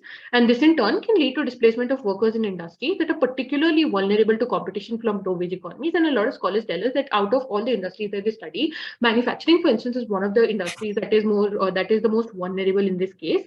While, however, it is true that competition from low-wage economies can put pressure in this regard. However, the extent of this impact is debatable. In fact, a lot of scholars, so on opposite ends of the spectrum, we have on one side scholars that point out that there are many other factors that affect the demand for workers, not just globalization. So these factors include changes in technology, consumer preferences, government policies, etc., to name a few. And they argue that globalization can also create more opportunities in hitherto unexplored job markets, especially for high-wage workers, particularly in sectors that rely on advanced technology and skill. However, on the other end of the spectrum. We also have scholars who say that globalization can create new opportunities for less skilled workers in sectors that rely on services or are involved in the production of goods that require lower levels of skill. So essentially, a lot of nuanced understanding needs to be made in terms of whether globalization is actually causing these changes or not. Now, thirdly, we look also at the US-China conflict. Is it really unequal gains from trade or inequality, or is it essentially because of a deep-rooted problem of inequality? So, firstly, one of the main criticisms of free trade arguments is that they have contributed to a concentration of wealth and power among a small group of elites, and this, in fact, has contributed to inequality, and this, in fact, has caused the rise of protectionist tendencies, the rise to a lot of the populist measures that we've listed above that go ahead and make countries wary about globalization. But these are not caused by globalization in and of itself. Another argument against globalization, that of job displacement of the local workforce, is often cited as a reason behind protectionist tendencies. However, we tell you that in the case of the US-China conflict particularly, while trade with China has contributed to job displacement in the US, there are other factors such as automation and other technological changes that have played a significant role. And lastly, in terms of we've talked about the US now, when we talk about China, the research also tells us that inequality in China has been exacerbated by China's economic policies. For instance, a study by Mary Lovely and Yang Liang found out that Chinese subsidies for state-owned enterprises, one very specific policy, have resulted in excess capacity and lower prices, which have in fact hurt US firms. So what we tell you is that essentially there is sufficient evidence to prove that that US-China conflict is a result of a deeply rooted economic problem, including inequality, and there needs to be a nuanced understanding of it. So in short, what have we really looked at? So we have looked at the impact of globalization. To sum up, the impact of globalization can be categorized according to whether it is happening in the short term or in the long term. In the short run, globalization, there are fears that globalization can lead to job losses and income stagnation, particularly in developed countries. And as we have gone ahead and said, that this can also feed into the rise of populist movements and populist measures, the demand for protectionist measures in the long run. So short-run measures, short-term implications feed into the long-term implications. Apart from protectionist measures, other long-term implications is in fact the spillover effect that we mentioned in the beginning, that it might hurt international cooperation and impede efforts to tackle global challenges such as say climate change, because the lobbying power of countries also gets affected. And it also reduces demand and increases trade barriers particularly for developing countries, making it much harder for them to reach those threshold levels of growth as well. And it also hinders the ability of this particular subset of countries, which is why we say that developing countries might be harmed more by this. It also hinders their ability to catch up with more advanced economies. So I think that was about it from our end. Thank you so much for listening to us. And if you have any questions, please go.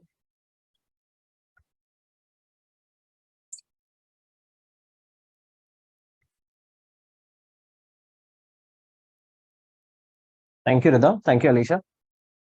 Judges, any questions?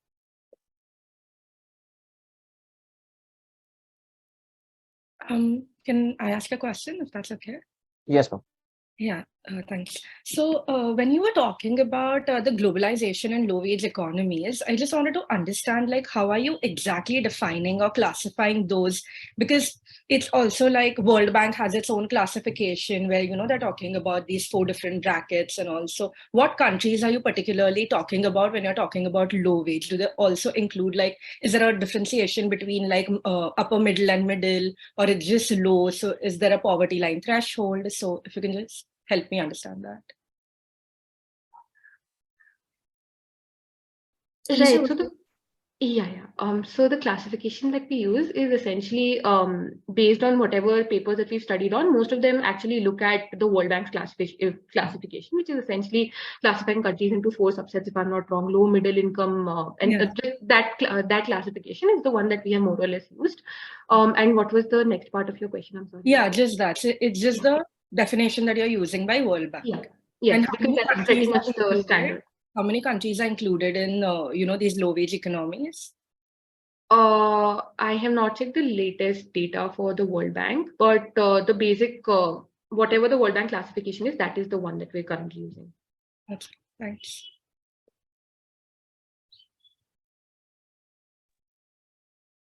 Any other questions? Can I ask a question? Yes, ma'am. Yeah. So again, I have one comment and a small question. One comment is that, again, it will help to proofread your slides a little bit, because I think the slide on setting the context, what you were saying about developing and developed countries seems to be written in reverse on the slide. But the question I had was a basic one.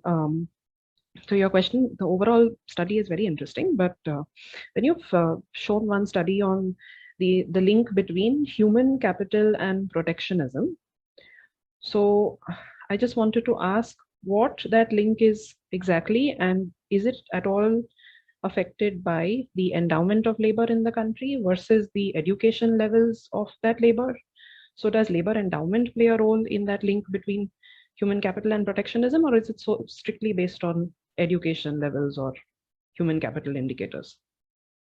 All right. So if I'm not wrong, the study you're talking about is how lower human capital relates to higher protectionist tendencies, right? Okay. So I believe this study was done by Danny Roderick along with one other scholar.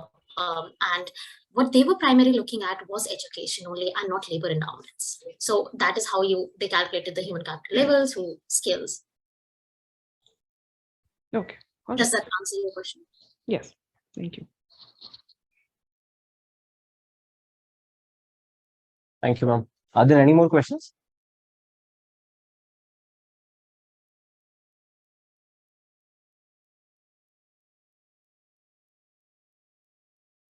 Okay. Yep. Thank you, Rita. Thank you, Elisha. Yep. So next up, we have Anshi and Vendya from Delhi University presenting their paper titled India, G20 Presidency and its Impact over the World in 2023. Thank you for the recognition, sir. I would just like to inform that due to camera issues in my device, I've logged in from the second device and I'll be showing my video through that device. If you can see Anshi Saxena, that is also the same name. Yeah, can you start presenting? Yeah, sure.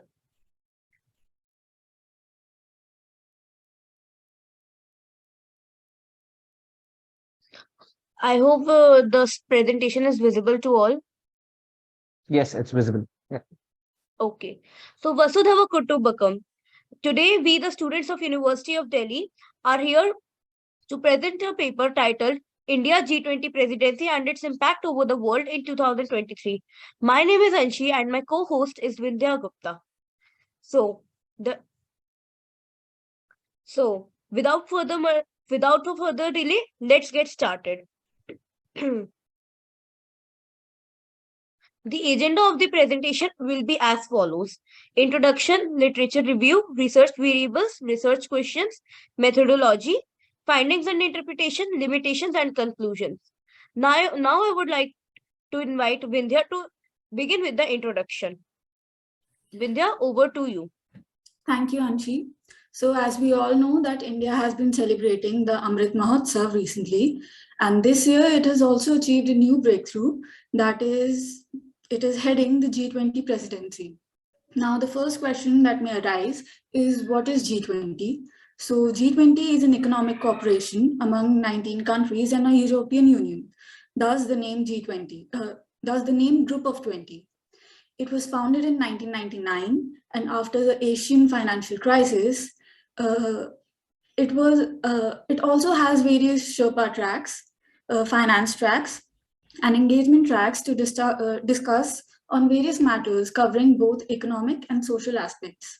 These tracks and groups are headed by the finance ministers, central bank governors, and Sherpas of different countries. Coming to the structure of the summit, the presidency follows a troika concept, that is, the secretariat comprises of the preceding, the present, and succeeding heads. For this year, the troika comprises of Indonesia, India, and Brazil. The summit not only comprises of the members, the 20 members, but also many guest countries and institutions invited by the president country. The theme followed by the summit this year is Vasudhaiva Kutumbakam, that is, one earth, one family, to showcase This is to showcase the unity in diversity that India thrives on.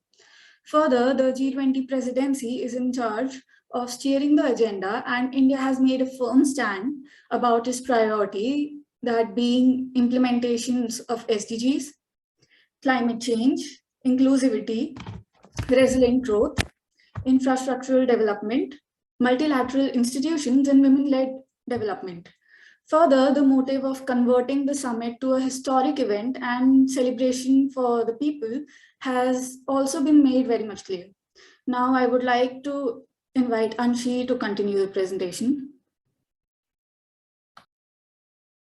Thank you, Vindhya. Now I would like to cover the literature review part of the paper. For this, I would like to inform that all the data that we have collected has been largely relied on the opinions.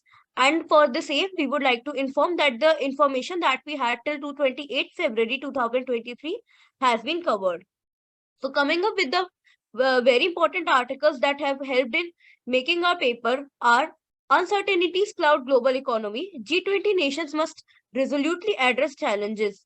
This is the opinion by RBI governor, which was published in the article Hindu. This article points out that there are many uncertainties that pertain as India takes over the G20 presidency. And also, because what do we see? We see that these things, they will definitely, everything that is uncertain, that will, affect the global economy as such. And G20 nations, which are apart, they should address this issue, that this should not create a havoc or in the economy.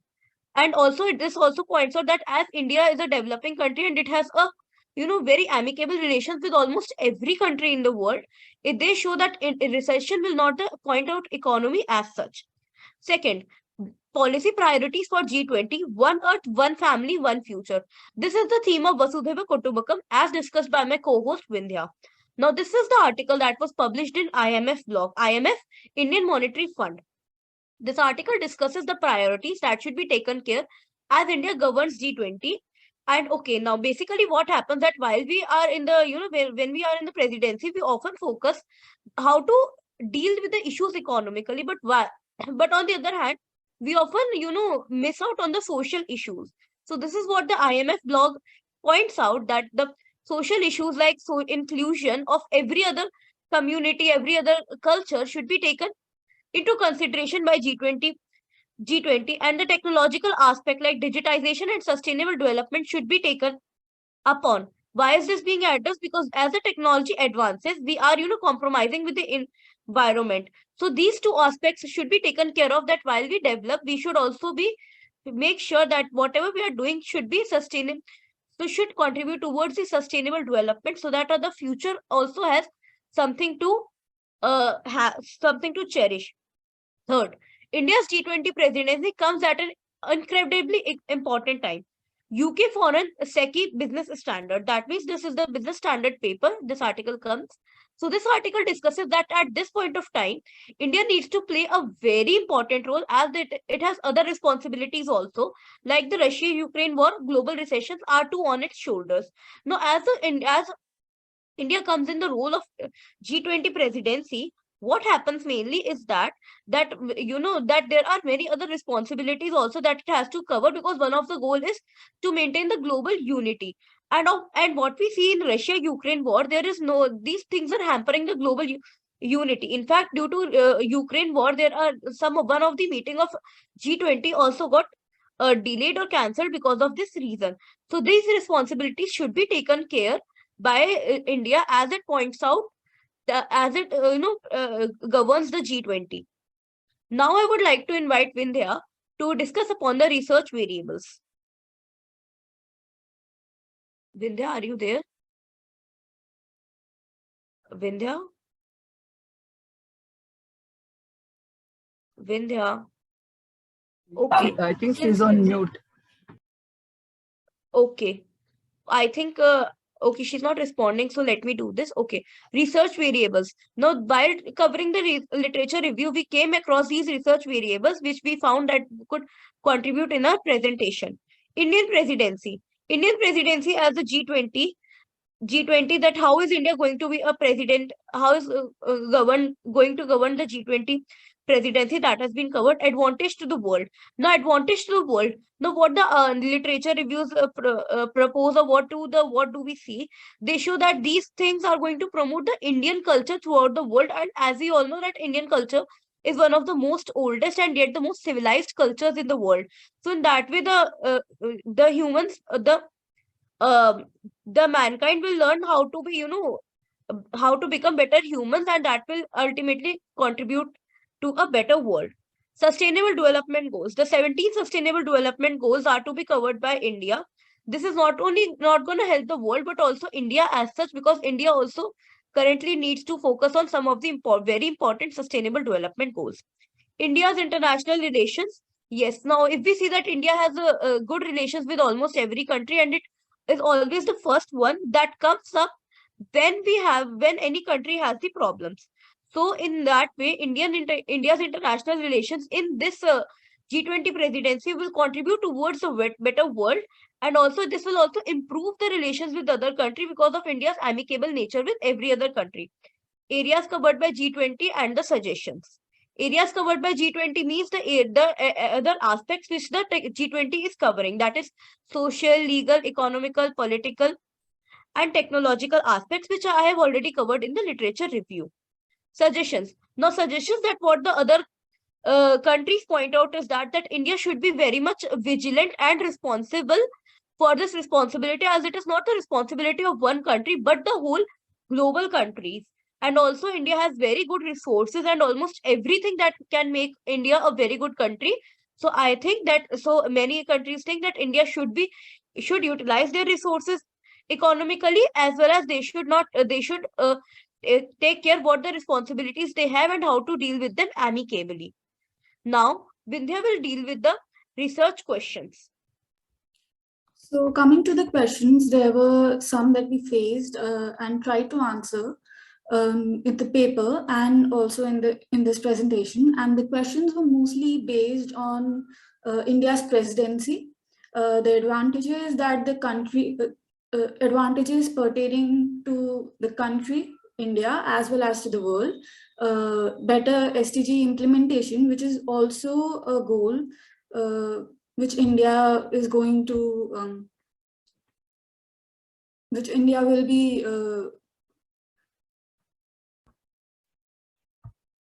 better SDG goal implementations, international relation improvement, different aspects targeted by G20, which will be mainly cultural innovation and financial improvement. And there will be some proposed amendments. You have 5 minutes. Yes. Right. Now, coming to the methodology, our research was basically based on secondary data derived from news articles in government published sites, documents, and press releases. Also, the literature review gave us research variables. Now, I would like to call Anshi, who will shed light on the findings of our research. Okay. As we all know that findings and interpretation are the crux of every research paper. So here's what our research gave us. Grooming and welfare of Indian cities under G20 presidency. As we all know that when the responsibility hits us, it definitely improves us. So so now when we know that India is under a good responsibility, so we can see that almost all the Indian cities are grooming and becoming better under the G20 presidency. Take example of Indore, Banaras, Gurugram recently. They have been, and Lucknow also, they have been developed so beautifully, and now they're attracting the tourists as well. Intersection of sustainable development goals with Indian development goals. Now we know that there are many goals which are, which come under sustainable development as well as Indian development goals. One of these goals is poverty and poverty. So now we know that if India is having a good G20 presidency, now it will also cover this goal at a larger scale, and then this will help in reducing the poverty of the nation as such. Care for the environment. It is a very, very important topic and coming to light these days because of various reasons. We can see that climate changes are causing so much concerns. So care for the environment are what the G20 proposes, and also we can see that in the Indian budget also, instead of carbon emissions, we are now also like moving our alternatives to hydrogen also. So in that way, we can see that environment is being duly taken care of. Increased. Okay, now these okay, for the remaining points, I would like to invite Vindhya to throw a light upon. Vindhya, over to you. Thank you, Anshi. So, increased FDI and better diplomatic relations with countries. India, as we all know, has already shown its ability to manage contradictory relations in the past. The summit gives it a boost to these relations, and with news about USA and other countries showing interest to invest in different parts of India, and projects such as integration of payment platforms between India and Singapore, and also among different countries, the increase in FDI can also be seen in the future. Now, showcase of digital and manufacturing power. In the recent years, India has shown a considerable growth in its infrastructure and manufacturing power, and also the digital world, with projects like Make in India, Startup India, Namami Gange, and many more.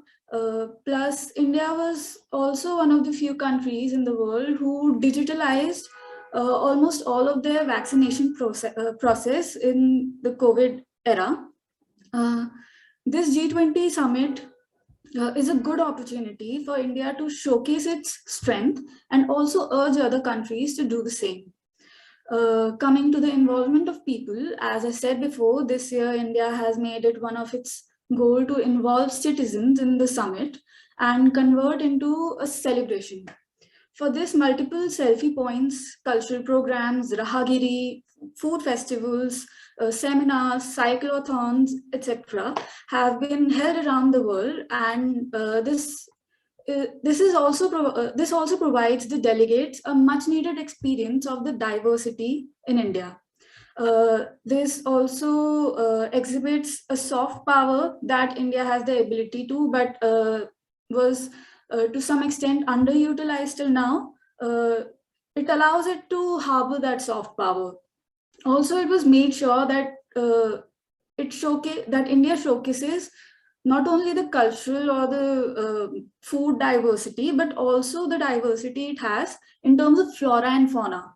For this, there were many trips of sanctuaries, wildlife sanctuaries, and nature walks being hosted in different countries for the delegates. Now, coming to the limitations. Yeah, so during our research, we stumbled upon some problems which inherently brought limitations to our research. So firstly, as this is an ongoing topic, there was insufficient data Sorry, available but to the public. your time is up. So can you just move on to your conclusion and wrap up your presentation? All right, so Sure. Anshi, please conclude the Sure, presentation. sure. Okay. Now, coming towards the conclusion, this paper concludes with the fact that G20, though, is very beneficial for the India in all spheres, be it social, legal, economic, as well as technological, and it will help India to become a developed country from the developing one. But as we all know that every opportunity comes with challenges. So we can see that India also has this has brought some challenges over India to such as to sustain the world peace and to make world a better place to live. So in that way, it is anticipated that India might not do better in that, but that is not the case. If these challenges are tackled and India assumes its global responsibility, then it will take the world to a new level. And culture of India would also be looked upon by all, as we all know that it is like imbibing the culture is one of the goals of G20. Okay. And now this will give India a leading leverage at the stage of growth, further accelerating overall or collective impact that this event might have on different aspects of life is not feasible at this stage of summit. Okay, with this, we wish to wind up our presentation and thank you all for being a patient audience. We now leave the floor open for question answer session. Thank you, Anshi. Thank you, Vindhya. Judges, any questions?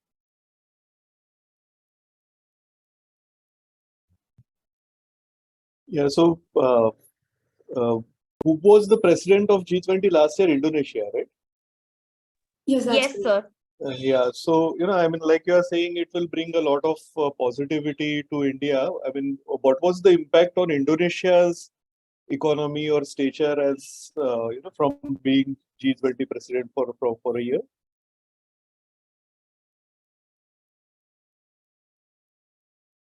Sir, Indonesia also developed for the good in that case, because when these things come in hand, automatically, they, this improves the country. So in that way, economic conditions of Indonesia also were improved. So that is what we can see, that Indonesia today also is also a part of India's Trioca, that is India, Brazil, and Indonesia. Also, I would like to add to this. The thing that we mostly focused in our presentation, in our paper, was about India and how this year it has turned this summit. It has turned the summit into such a historic event that everyone in the country knows about it, which to some extent in the past, the countries and even India in the past were lacking in. So I think that though Indonesia had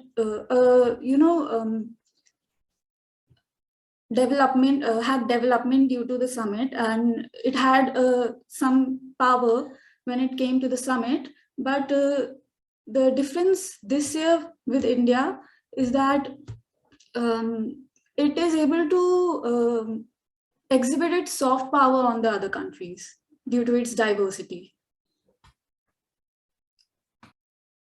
Hope that answers your question. Yeah. Any more questions? Yeah, I had a question.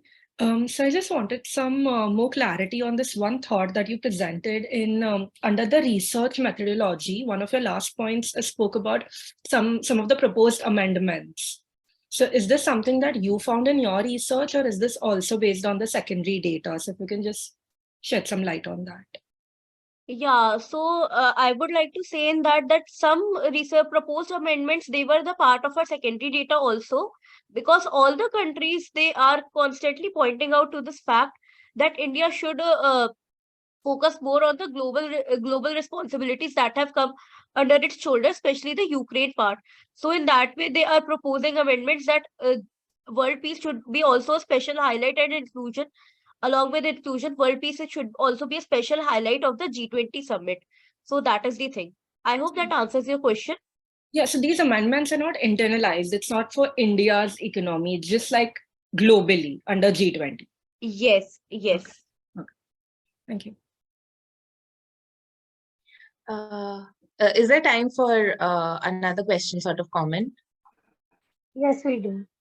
Okay, so I don't really have a question, but I have a comment on the research paper. See, from what I see in the presentation and from what I can see in the paper, you've mentioned a lot of bullet points. There are a lot of points for research questions, but going forward, I would suggest that you redefine your questions more concisely, and see, like one of the points is, the first point is the following research questions are addressed in this paper.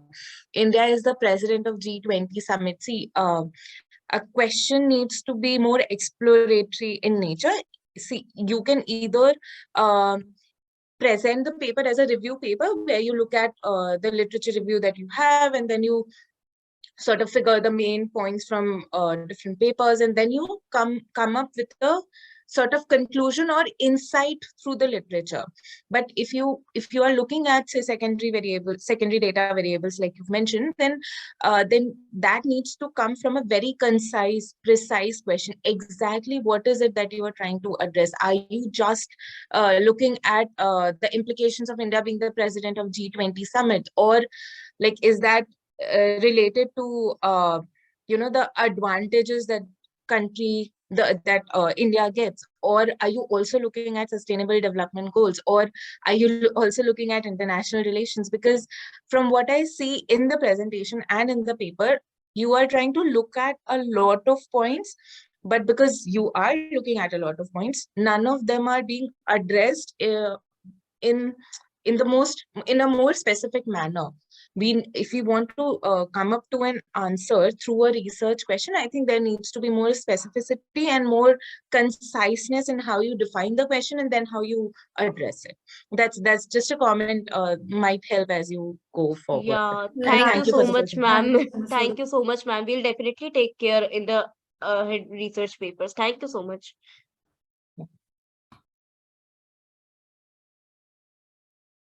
Thank you, ma'am. Are there any more questions?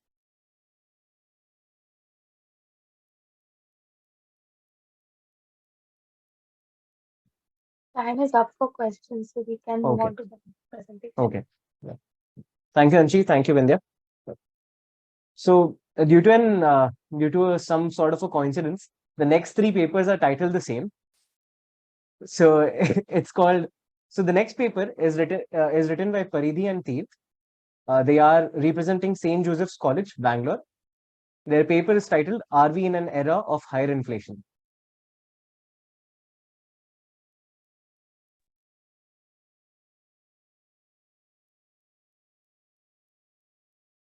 Good morning to one and all present here. Again, the background is just loading in, so let me just give it a little bit. Until then, I will begin sharing our presentation. My name is Teert Narang, and me alongside my research partner Paridhi Keshan have done a study on are we in an era of high inflation, and we have mainly focused on the United States economy, particularly because the United States economy has a global impact, especially considering that it lies at the center of the Western hegemony, which tends to control the global economy in terms of whether it be inflation. It controls the dollar, which happens to be the standard of trade. So we want to look at how inflation is in the United States. So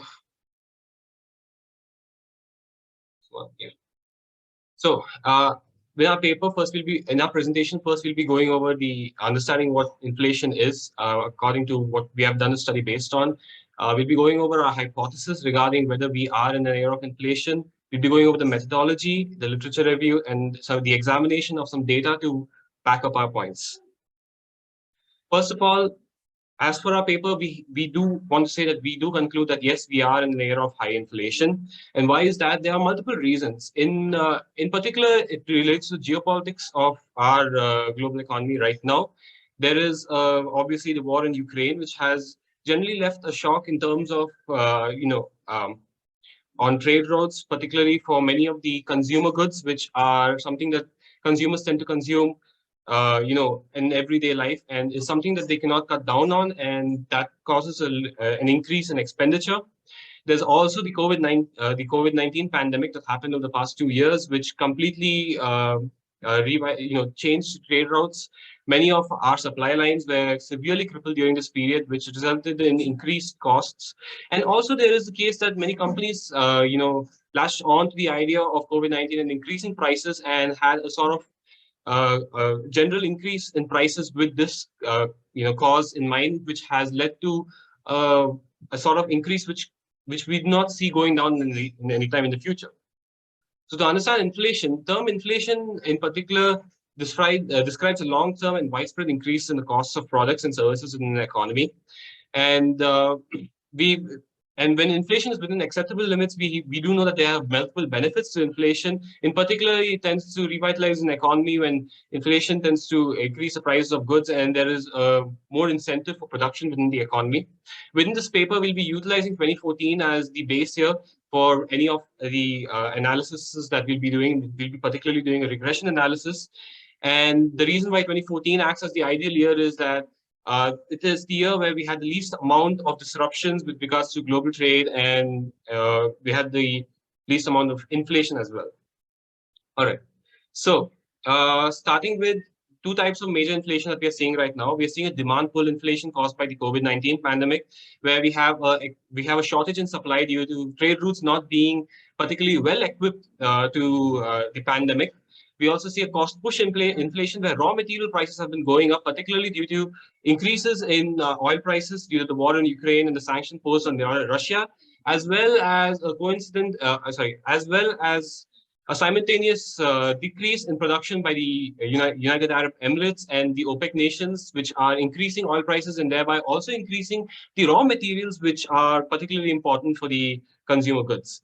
On the right side of my presentation, I have a graph which was created by Bloomberg on Feb 28th, and it shows the increases between the different types of goods. And as you can see that the consumer goods have a higher increase compared to services.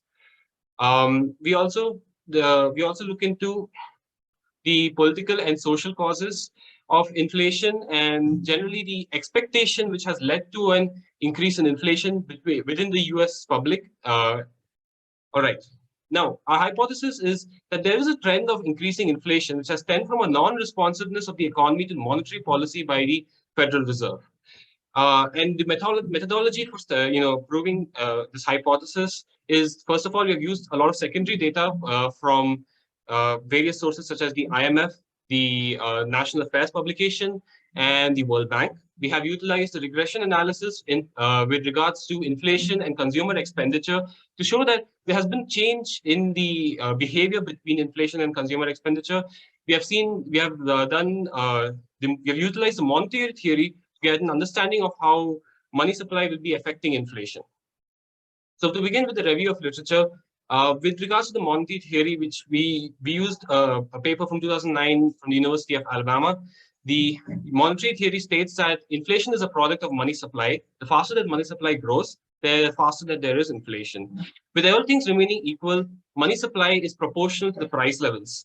And money supply generally refers to the velocity of money in this case, where how often how often we have money transferring between products.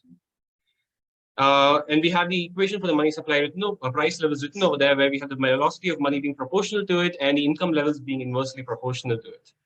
And there are also the economic variables which are which also affect the money supply, which is consumer preferences, technology, and resource endowments.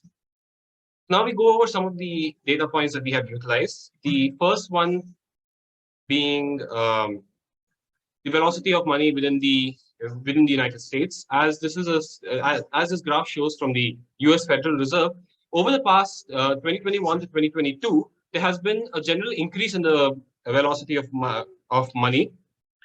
We have also seen a stagnation in the real personal income of citizens within the United States, with the highest being at 2019 at 38,127, with now with as recent as 2021 going below that. So now, when it comes to consumer expenditure, however, despite all of these factors, it has remained consistently high, even with inflation. We did a regression analysis where we looked at consumer expenditure and how it's been affecting inflation. And we have seen that the continuous increase in consumer expenditure has seen a rising inflation level.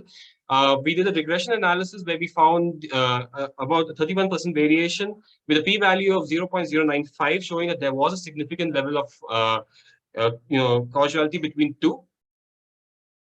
We also see that there is a decrease in the personal savings rate of the people within the United States. Now, why this is significant is because as we saw, the income levels have decreased. However, there has been an increase in consumption expenditure. Now, where is this money coming from into the economy, and why is the US Federal Reserve not able to control this through increasing interest rates? Well, as you can see, during 2020 to 2021, there was an increase in personal savings within the United States. And when it came to 2022, this personal savings has been steadily decreasing as people have been utilizing it more and more for consumption expenditure. We also see that there is the consumer price index, which has been steadily increasing over a period of time. This is essentially showing that there's been a general increase in the baskets of goods and prices, and not just a singular increase in one or two sectors. Now, another important fact about all of this is that when we look at consumer price index, we do not look at mortgage rates, we do not look at people's expenditure on their interests or for mortgages. However, they tend to be very important because how the mortgage rates affect the United States economy in particular is that higher mortgage rates tend to mean that there is lower uh, personal income personal disposable income. So what we are looking at right now is an unprecedented case where, according to a Forbes article released on March the 3rd, there is a 99% of borrowers for mortgages sit at a 3% interest rate fixed for 30 years. And while we have seen this situation before in 2011, the situation then was that there was only there were 40% people living under adjustable mortgage rates compared to just the 10% now. Now, what does this mean is that the US Federal Reserve increasing the mortgage rates is not being able to change the expenditure that they have on the mortgage, which means that there is more personal disposable income and more difficulty for the US Federal Reserve in controlling the amount of money supply within the economy. In addition to that, the US debt ceiling, which has been slowly creeping up towards the US Congress and has been a matter of hot debate within almost every mainstream news, has essentially put the US economy within a sort of like a sandwich between whether they can increase the bond rates and sort of risk causing more inflation, or whether they'll be able to, whether they should focus on more controlling the inflation itself. In particular, the problem was that during the COVID-19, to finance the social benefits that the US government provided in terms of the welfare checks given to the public, the US government released multiple treasury bonds which were at the interest rates which are much lower than they are now.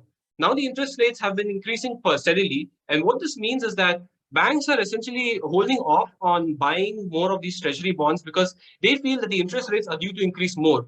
As you know, there has been a sort of back and forth between the US Congress, between the Democrats and the Republicans, whether and how they are going to be able to increase the debt ceiling, with concessions being asked from by the Republicans, which Democrats have not been able to, apply. So what this means is that banks are holding off of buying the bonds, and this means that again there is excess money in the economy. So in conclusion, we want to say that there is going to be an era of high inflation coming forward, and one particular article that we want to mention, which is very very interesting, is that there was a recent study conducted where we found that the general level of happiness, the minimum income for the general level of happiness, has increased from $50,000 to $75,000. And while something similar happened in 2007, what we saw was a shift towards increasing income within the US economy, where income was on average increased by $5,000. Now, I think that what's going to happen forward is we're going to see more of an income increase, and the higher inflation rate is going to become more normalized. We have seen this in other countries such as Zimbabwe, Argentina, where people have begun living with these higher inflation rates by increasing their expenditure, by purchasing more, and by essentially ensuring that the value of their money is held in more consumer goods or assets than it is in their currency.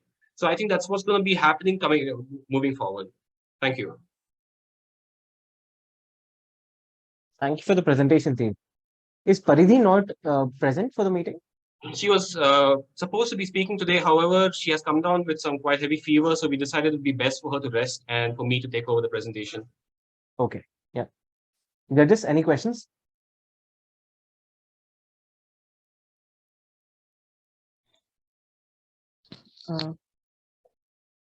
May I ask a question first? If that's okay. Yes, ma'am. Okay, so I just had a question with reference to your regression model. Yes, so as far as I understand it, you've regressed consumer expenditure on inflation. Yes, ma'am. Yes. Have you looked at any other possible explanatory factors for consumer expenditure, like income, for instance? Yes, ma'am. So as we mentioned earlier, consumer expenditure, despite the stagnation of income, has been going up because people have been utilizing the savings that they were able to accumulate during the COVID-19 pandemic, where we saw the savings rate basically go up, as I showed in the graph earlier. What I'm trying to say is that this savings is now being utilized by the consumers in the consumer expenditure. Okay, but were you able to include it in the regression model? No, ma'am, we were not able to include in the regression model. Our regression model was done using Python, so it's a little bit more primitive. Okay.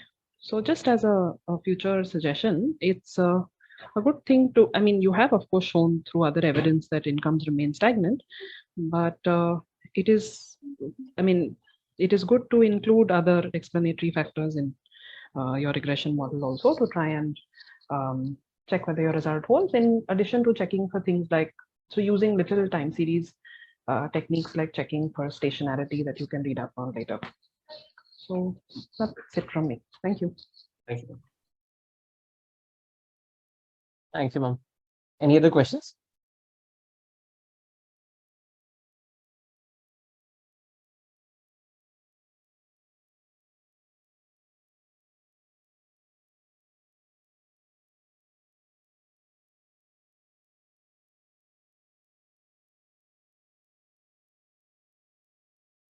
Shrishti ma'am, Yashika ma'am, Mangesh sir, None any from my questions? end. Thanks. Okay. No, nothing from. Okay. Yeah. Yeah. Thank you for the presentation, Tirth.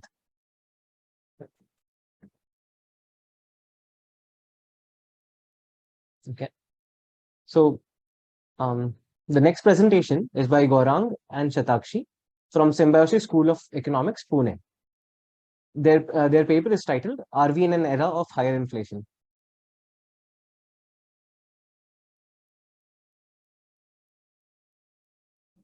It's visible, right? Yeah.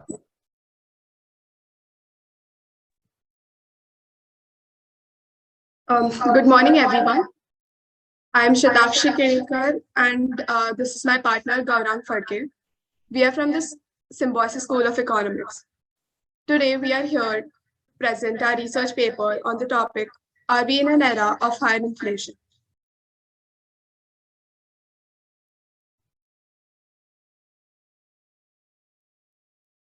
Ask this question to anyone on the streets, their answer will be yes.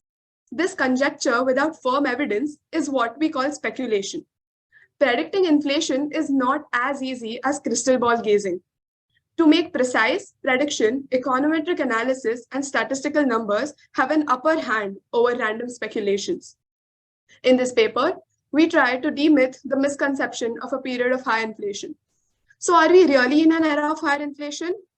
Our answer emphatically is no. Let me give you a brief about the events that led people to make these speculations. We can see from the graphs that inflation levels have doubled between the years 2020 to 2021 and from 2021 to 2022. The key events that led to the doubling of inflation are the COVID-19 pandemic and the Russia-Ukraine war. The COVID-19 pandemic, which started in the year 2020, led to a complete shutdown of the world economies.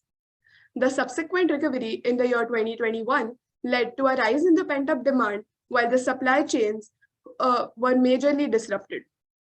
Russia's war of aggression against Ukraine further disrupted the oil, gas, wheat, and sunflower supply chains. We saw a hike in food and fuel prices, which impacted other goods and services as well. Will these pressures continue persistently into the future? Let's probe further. To answer our key question, we have devised the following methodology: a mix of quantitative and qualitative analysis. First, I will be discussing the quantitative part. As inflation depends on the dynamics between supply and demand, we have posed the following model. CPI is a function of growth rates, the global supply chain pressures index, and the war dummy. Since the pandemic, its recovery, and the war had a quarter-specific impact on the economy, the data that we have analyzed is quarterly. As G20 economies account for 85% of the global GDP, our inflation and growth rates are G20 specific. Using an econometric model, we forecast the inflation for the next few quarters. On the other hand, our qualitative arguments support the quantitative model through the 4 points mentioned in the green box. Discussion on these 4 points will be done later. Now, before going into the complexities, we look at the basics. We proceed to a simple visualization and summary statistics. The graph, as well as the table, indicate high variance in all the 3 variables. This can be observed especially by looking into the graph from the year 2020. Next slide, please. The data that we are dealing with is time series in nature. According to Granger and Newbold, regressions may be spurious and misleading if the variables turn out to be stationary. Therefore, we have run the unit root test ADF, which is augmented decay-Fuller, for finding out the stationarity. The results of the unit root tests can be seen in the green boxes. From the results, we can conclude that the growth rates are stationary, but the other two variables, inflation and GSCPI, are non-stationary. The step after the unit root tests is to detect the presence of a co-integrating vector. If variables x, y, and z are integrated of order d, but there exist coefficients a, b, c such that ax plus by plus cz is integrated of order d1 less than d, then x, y, and z are said to be integrated. The variables are integrated in such a way that they do not move away from the equilibrium in the long run. Thus, we employ the two-step Engel-Granger procedure to check for the co-integrating vector. You can see in the green boxes the two steps that we have performed in this test. From the test results, we can conclude that there is no presence of a co-integrating vector between the variables inflation, growth rates, and GSCPI. Now that the preliminary checks are run, we can now proceed to our VAR model, which will be explained by my partner Gaurav.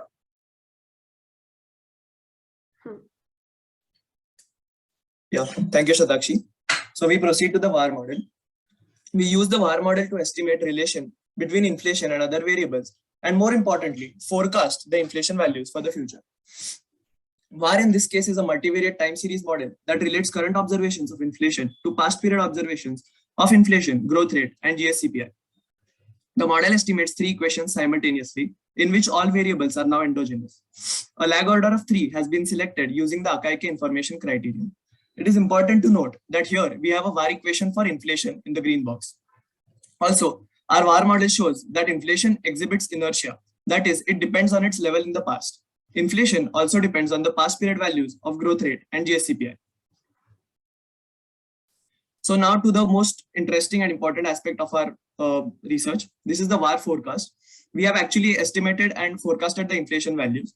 For example, the fourth quarter of 2022, we saw a prediction of 8.69% inflation, percentage of inflation. And in the third quarter of 2023, we see the inflation rate to be 5.4%. Here the graph also shows the inflation values in the near future to decline.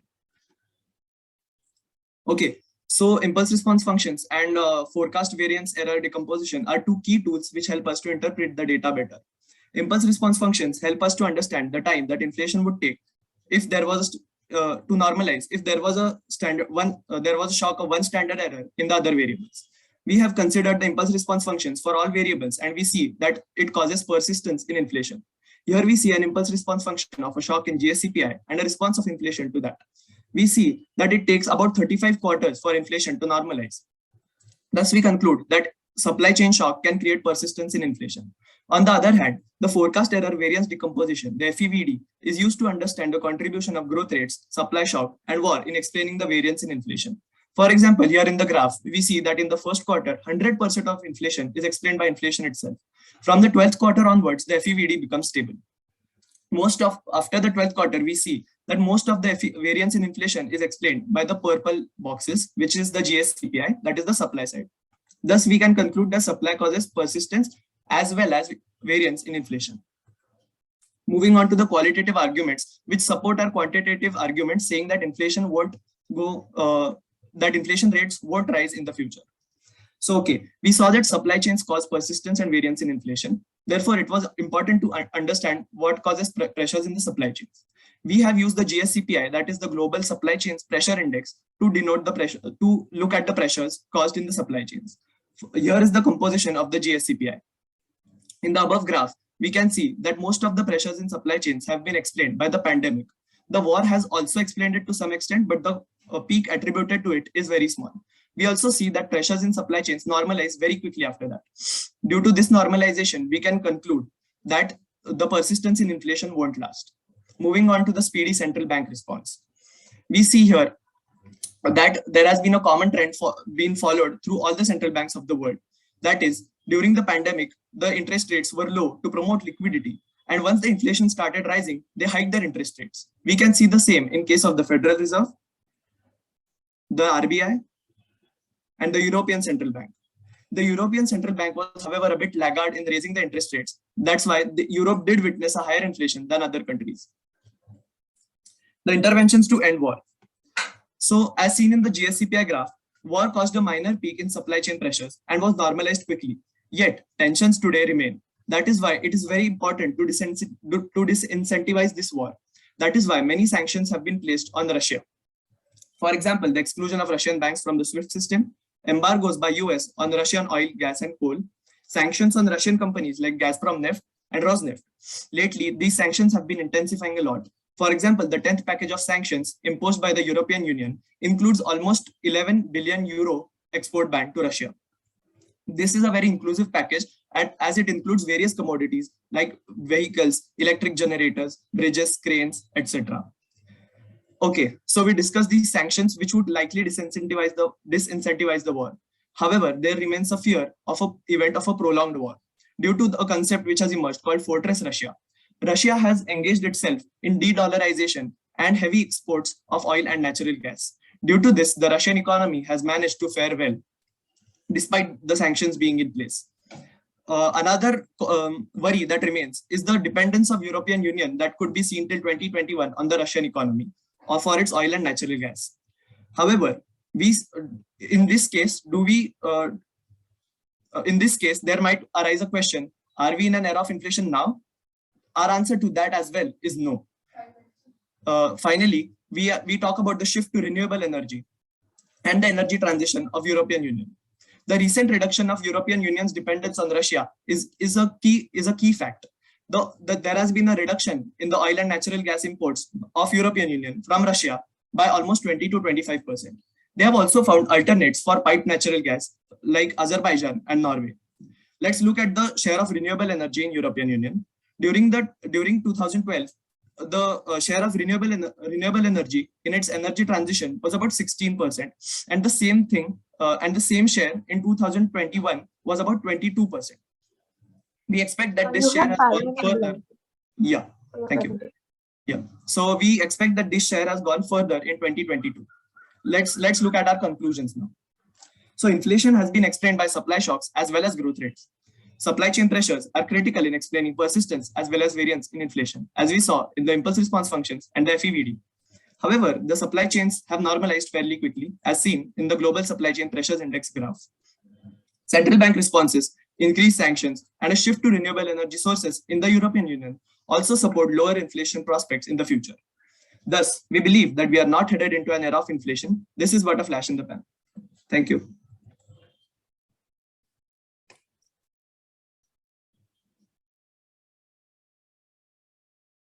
Thank you, Gaurav. Thank you, Shatakshi.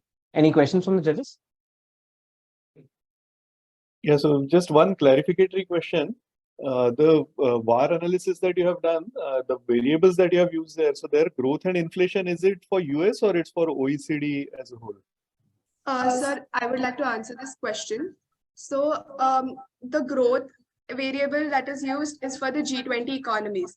As I said before, that the G20 constitutes of 85% of the global GDP. Hence, we have used growth rates and inflation as a G20 specific. I hope this answers your question. Okay, fine. Yeah.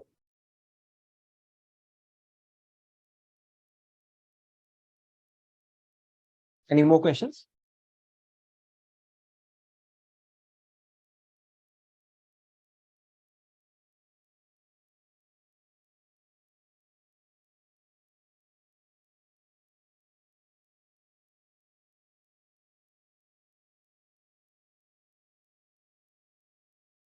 None for me, thanks.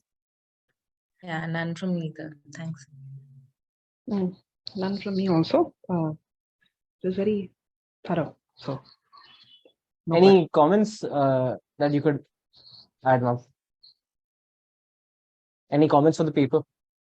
Yeah, as I just said just now, it was thoroughly done. So hence Right. no questions other than what sir already asked. So that was the no question. Great presentation, team. Thank Okay. you, sir. Yeah. So next up, we have the last presentation for the day. This presentation is by Nupur and Aishwarya from Kumaraguru College of Liberal Arts and Science, Coimbatore.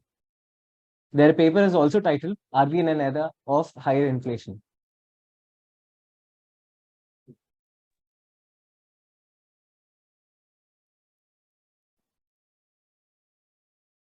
So am I audible and is my screen visible to everyone? Yes. Yeah, okay, thank you. So good morning, everyone. We are really happy to present our paper today. So our paper is on the title RBI in an Era of High Inflation. And I'm Aishwarya, who's pursuing business administration in the final year.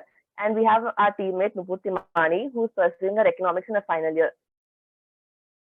So the context of our presentation today will be in the flow of introduction to inflation and all the analysis which we have done, starting from GDP analysis, inflation rate, headline inflation in India, CPIC and trend, and the core inflation, changes in repo rate, the role of RBI in controlling inflation, and why CPI is preferred over WPI, limitations of measuring inflation in India, and suggestions and conclusion. So inflation is a significant economic indicator that can have a devastating impact on the economy if left unchecked. In India, inflation is measured using three types of indices, as we know: wholesale price index, implicit national income deflator, and the consumer price index. In 2014, WPI was replaced by CPI, which is now the primary indicator of inflation in India. The Reserve Bank of India has set a target of 4% CPIC inflation with the upper tolerance limit of 6% and the lower tolerance limit of 2% for the time period from April 1st, 2021 to March 31st, 2026, based on the recommendation of Dr. Ujit Patel Committee. If inflation is not managed effectively, it can create a condition of rising prices that affects the mode of the country, hurts the expectation channel, and creates a bridge between supply and demand in the economy. An economy is made of individuals, household, and business and government who interact with one another in various markets for the purchase and consumption of goods and services. Inflation can disrupt the consumption and purchasing patterns in various markets, ultimately impacting the overall economy. It's crucial to maintain a balance between inflation and economic growth, and the target set by RBI aims to do that. By keeping inflation within a specific range, the government can ensure that prices remain stable and people's purchasing prices not eroded. The government must implement effective policies to manage inflation, such as increasing interest rate, reducing government spending, and promoting competition in markets.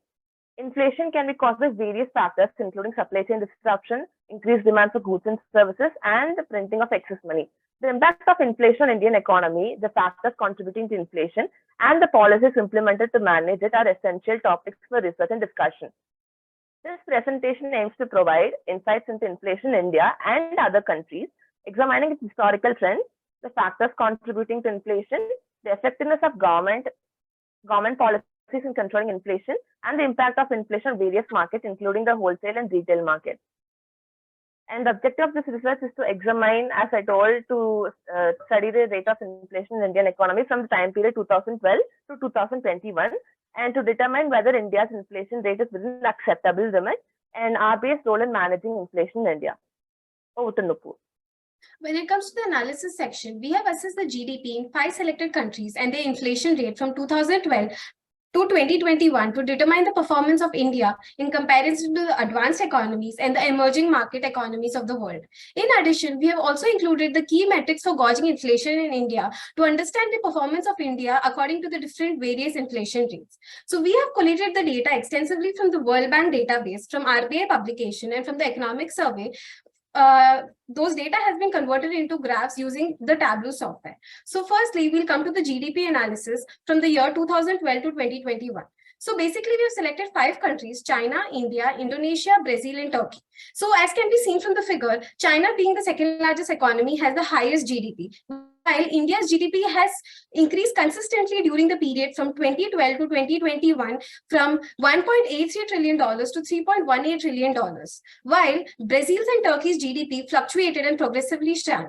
During COVID-19, the GDP rate of emerging economies and India's economy were in decline, while China's economy remained robust and witnessed a GDP rise because of increased dependency of world economies on China's manufacturing sector. But following the decline during COVID, the GDP began to rise after 2021. It becomes important when we're trying to understand the inflation rate, whether the country's GDP has also been increasing or whether the country has been witnessing a lower growth rate. Hence, that is why we have used the comparative analysis in selected countries to understand the GDP rate of various countries. Secondly, when it comes to the inflation rate analysis, we have taken the time period from 2012 to 2021. So, in comparison with the emerging economies and advanced economies, inflation rate in India has decreased from 9.48% in 2012 to 5.13% in 2021. This decrease has not been a linear one. In fact, high inflation in one period was counter-affected by low inflation in another period. Hence, there were fluctuations in the decrease of inflation rate in India from 2012 to 2021. As against this, if we see China's inflation was 2.62% in 2012, which reached a record low of 0.98% during 2021. The reason behind that was zero COVID policy and reduced consumer demand. According to the Federal Reserve, 2% inflation rate is most consistent with the economic objective of maintaining stability and growth at the same time. The other emerging economies like Brazil, Turkey, and Indonesia has been witnessing a very high inflation fluctuation, which was due to the lower interest rate, mismanagement in supply chain, and the COVID-19 pandemic, which contributed to these factors. Next, when we come to the analysis of the headline inflation in India, as we all know, in 2014, RBI replaced WPI with CPI as per the recommendation of Dr. Ujjit Patel. We'll understand in the further slides why CPI over WPI was used as a main indicator to measure inflation. But for now, when we're seeing the headline inflation was 4.90% in 2015, and it reached 6.60% in 2021. So inflation was effectively controlled between the range bound of 2 to 6% from 2015 to 2019. Next comes the consumer price index combined from 2017 to 2022 and the trend in CPIC. So it has been observed that over the years, the major contributors to CPIC has been food, beverages, and miscellaneous items, which are highly volatile. So if we set the COVID years apart, the average CPIC range has been between 3 to 6%. Instead of a steady rise, a spike in inflation during few months can be attributed to structural changes. So due to the structural changes the economy was undergoing through, there was a sudden spike in inflation rate. The increase could be primarily ascribed to poor supply chain management, which was addressed by Indian government and schemes in the following month, resulting in inflation that was contained within the given range. Next, when it comes to the CPIC-based core inflation, so as we have already mentioned, the CPIC was affected by the highly volatile food and fuel prices. Core inflation was an indicator which was developed, which excludes highly volatile components such as food and fuel, and thus gives an underlying trend of inflation which is more stable and which is more reliable because it is not affected by temporary shocks in the market. So even in the core inflation data, we can see core inflation since 2015 has remained above 4%. Even though it increased to 5.8% during 2019, it was brought down to 4.5% in 2019. Even the defined core inflation, which equals CPI excluding food and fuel and also petrol and diesel, has moved along with core inflation. So as we can see, it has remained within the range bound of 2 to 6%. Over to Aishwarya. Yeah. So if you see the changes in repo rate, RBI has altered, one of the main tools RBI uses to reduce inflation in India is to make changes in repo rate. And RBI has altered repo rate 19 times within the time period of 2012 to 2021. And the lowest repo rate was recorded during the late 2020s and early 2021, accounting to 4%. And the highest repo rate was 8% during the late 2014. So what is the role of RBI in controlling inflation in our country? The Reserve Bank of India plays a crucial role in maintaining economic stability in our country. Now, the primary objective of RBI is to ensure price stability and control inflation. And between the time period 2012 to 2021, RBI implemented several policies to achieve this objective.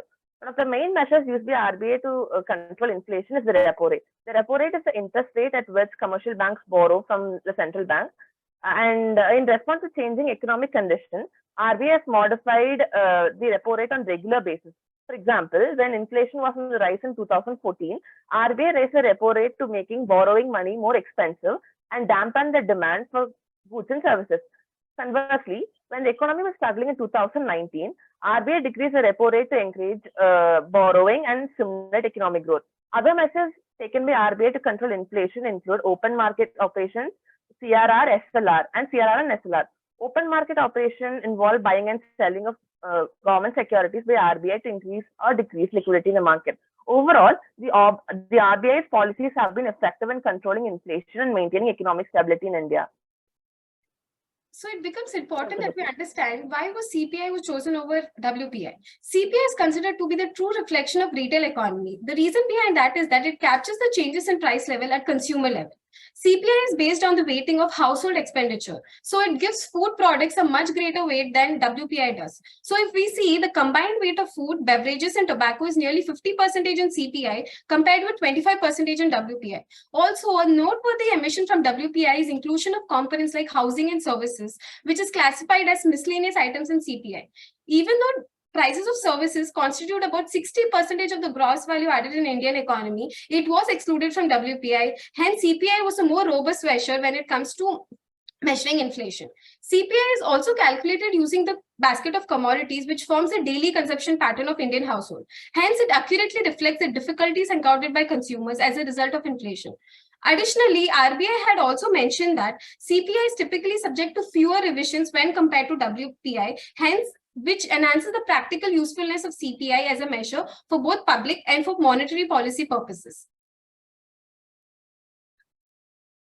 Since we are measuring whether are we in the era of high inflation, it becomes important that we understand whether the measurements which you're using for measuring inflation, what are the limitations faced, right? In India, inflation is perceived as the cause of all deformities. So it basically affects the expectation channels of the consumers, especially in the rural areas. So inflationary expectations have a direct effect of inflation, which causes market volatility. So if we see there's a huge variation between the expectation of inflation and when compared to the actual inflation, which was mentioned even in the previous presentations, right? So this demonstrates the limitation of central bank to effectively communicate and anchor inflation. There has not been effective communication to anchor inflation in the economy, which is one of the major limitations. In addition to this, informal sector, even that was mentioned in the previous presentation. In 2019-20, 89% of the workforce was still in informal sector and working in unorganized sector. So the informal sector dampens the transmission channel of monetary policy and makes the monetary policy less effective in stabilizing inflation. Another limitation is the lack of financial inclusion, which we'll be mentioning in the conclusion. Lastly, when it comes to CPI, it is not a robust measure because it is not measuring the rising prices. Rather, it only tracks the consumer spending patterns. Hence, it becomes very difficult to account for cost of living and decreasing value of money when it comes to CPI. So lastly, when we come to the suggestion and conclusion, on the development stage, moderate inflation has become the new normal. So in contrast to advanced economies like US, where inflation is happening due to supply side changes, especially technological shocks, which are challenging to monitor, India is dealing with demand side inflation, which can be regulated through monetary and fiscal policy. Right now, RBI seems to be concentrating more on the demand end of the inflation. As a result, the entire perspective of supply is completely ignored. Inflation may be curtailed if the supply is even more strengthened to meet the demands of the people. With increase in supply, prices would inevitably come down and thus inflation may be controlled. So, given that India is now one of the biggest economies, it becomes essential that structural changes and volatile changes do not have a greater impact on the economy. The policies, the regulatory policy should be able to contain the fluctuation so that expectation channel is not severely impacted. That is a major issue in Indian economy. In addition to this, lack of financial inclusion makes it very difficult to channel the control through changes in interest rates. So we must concentrate on the financial inclusion aspect as well. India will be receiving significant foreign investments in the coming years, which will increase demand. As a result, the economy needs to be very structurally sound to absorb the investments and grow rather than fluctuate and cause inflation. So India has proven to be adept in controlling inflation, but we still have a very long way to go for a reliable method to smooth out fluctuations and have a very contained range of inflation. So few countries around the globe including India, are working on new indices to work on measuring inflation. For example, producer price index, which measures fluctuation at producer level. So this demonstrates the capability of RBI. So RBI is developing measures and has been successful in controlling inflation, but still there's a long way to go. We thank you for providing us this opportunity, because we truly understood what inflation is from the consumer perspective and how it affects the people's expectations. Thank you so much. Thank you for the presentation, Aishwarya and Nupur. Judges, any questions? Can I go ahead? Yes, ma'am. So, my question is more clarificatory in nature. See, we also saw, like you spoke about repo rates. We saw that there have been that the central bank RBI has used repo rate as a tool to keep, say, the interest rate to keep the interest rates low. I'm sorry, and but while this has implications for controlling inflation, but it also means that low interest rate would lead to low interest earnings of individuals. That is, they earn less interest income.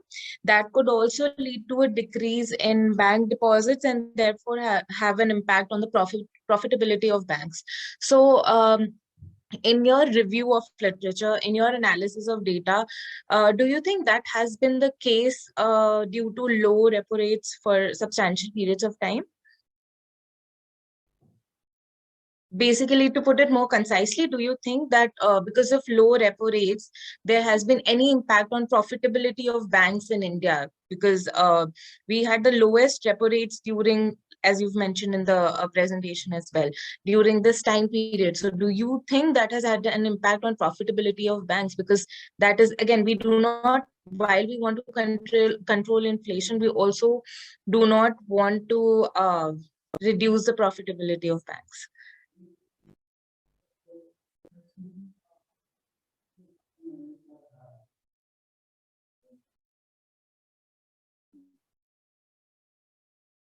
Okay, thank you for the question, ma'am. I would like to go ahead with the answering it. So when you had mentioned the RBI had lowered its repo rate, so yes, the interest rate had gone down, but at the same time, when interest rate is low, there is increase in investment in the economy. So that is your point being the profitability of the bank being affected. As far as we had gone through the literature, there was not substantial decrease in the profitability of the bank, because it was necessary during that circumstance to reduce the repo rate, or else it would have adverse implications in the economy. So as far as we have gone through the literature, there was no adverse implication as such, but we will definitely keep this in mind to when we are doing the further analysis to understand this aspect as well. Thank you for the question, ma'am. Yeah, okay.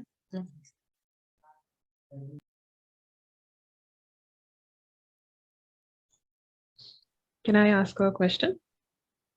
Yes, ma'am. Yeah. So I have a question relating to the GDP analysis. So relating to a little technique question. So the GDP analysis slide. Yes, this is the one. Thank you. So when you were commenting on the increase in GDP in this graph, I just want to check, have you used the logarithmic scale on the y-axis, or is it a linear scale? It's in the year scale. Like as you can see, exactly we have taken the year and we have taken these figures in $1 trillion. So that is be more concise while presenting the data. Okay. Just a suggestion that you can look up later is that when looking at the increase in GDP over time, because GDP is something that follows a compounding process. I mean, it changes at an with respect to a changing base. You'll get a clearer idea of how GDP is increasing when you use the logarithmic scale. So that's just something that you can keep in mind for later. But that's it from me. Thank you. Thank you, ma'am. Thank you so much, Mr. I will take into it. Thank you, ma'am. Any more questions?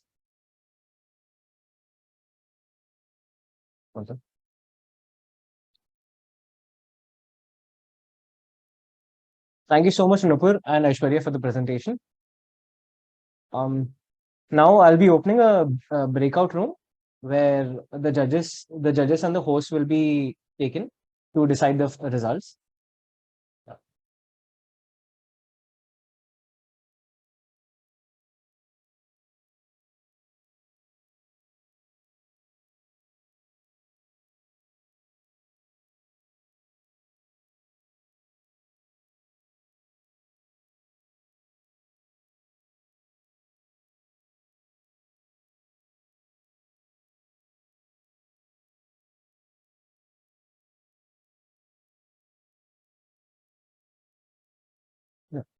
Judges, have you received an invite? Okay. Yes, we are shifting that. Okay. Right. Saili, will you take it from here? Yes. So while we wait for the results, we will be playing a video on MDAE and the courses that are available. Can we have Omkar play the video for us?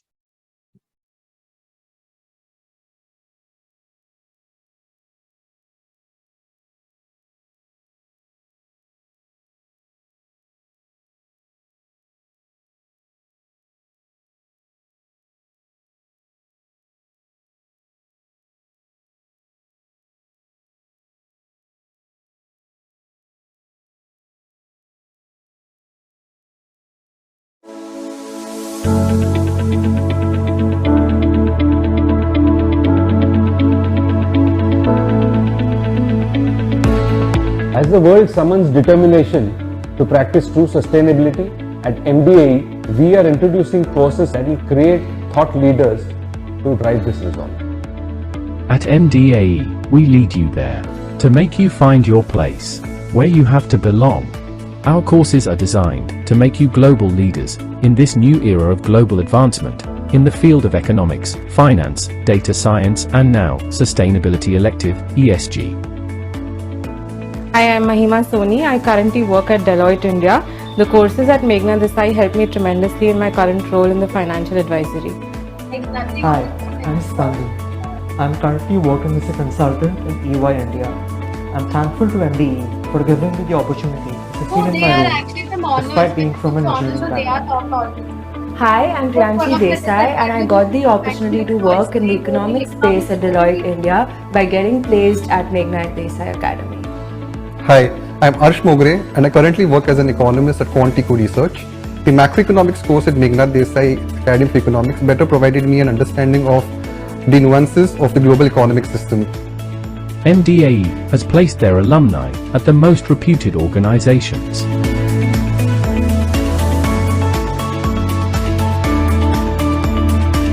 They have also led their students for further education at the world's best international universities.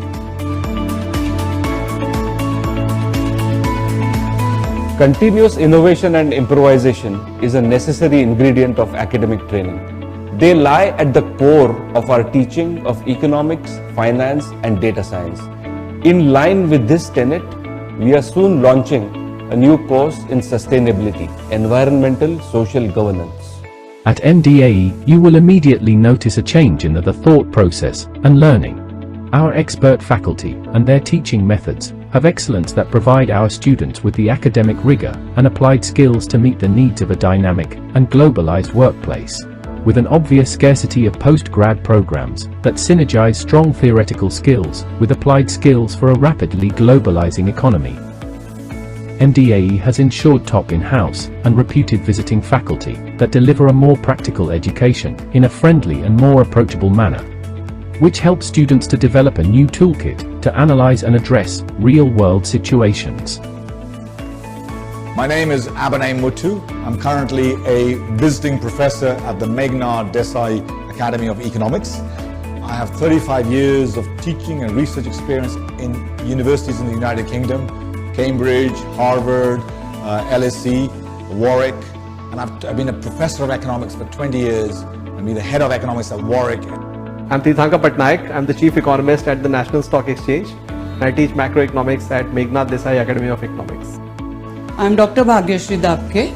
I'm a program coordinator at MDAE. If students have any concerns, they come to me and I see them through as I enjoy mingling with students. The Meghnad Desai Academy of Economics is special because the courses are informed by the best education in the world.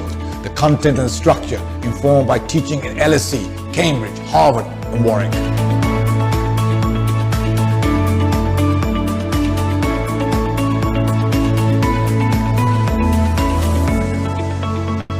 You may feel very challenged and stretched to the limits of your capacity, but in the end, you will be amply rewarded with a bright career prospect.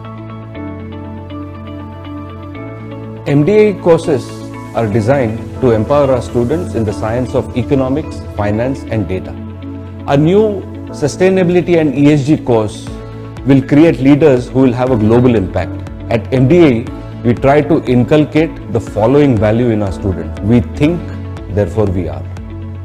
At MDAE, the focus of the academy is to address the widening gap between what the market needs and what traditional colleges offer. We offer a postgraduate diploma course in economics with specializations in data analytics, finance, or public policy.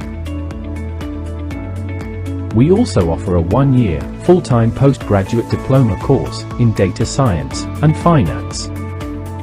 Being a very first in India, MDAE further aims to add sustainability as a fourth education pillar to the Academy's existing pillars of studies. Hence, a sustainability elective environmental, social, and governance or an ESG course as postgraduate diploma in economics program will be available from the academic year 2023 to 2024.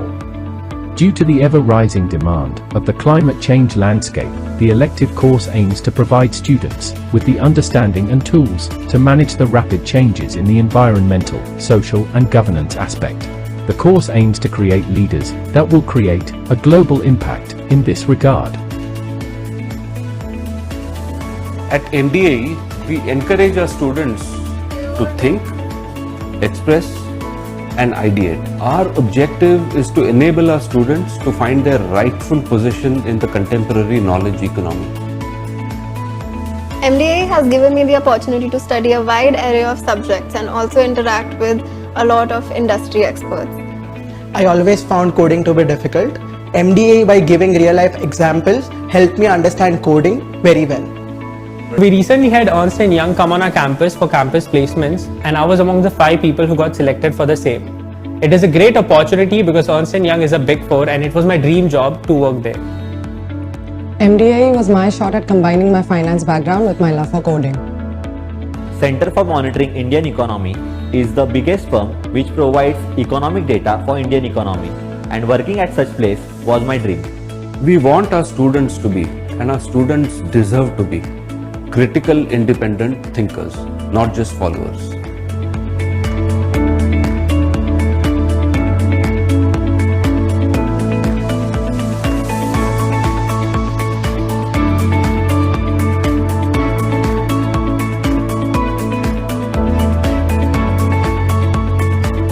The Meghnad Desai Academy of Economics. Let us take you where you belong. Connect with us today.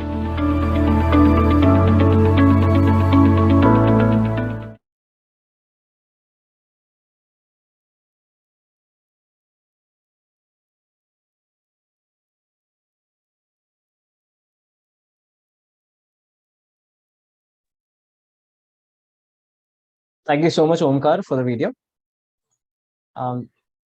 Now, before announcing the results, I would ask the judges to give some feedback, general feedback and tips for future research competitions.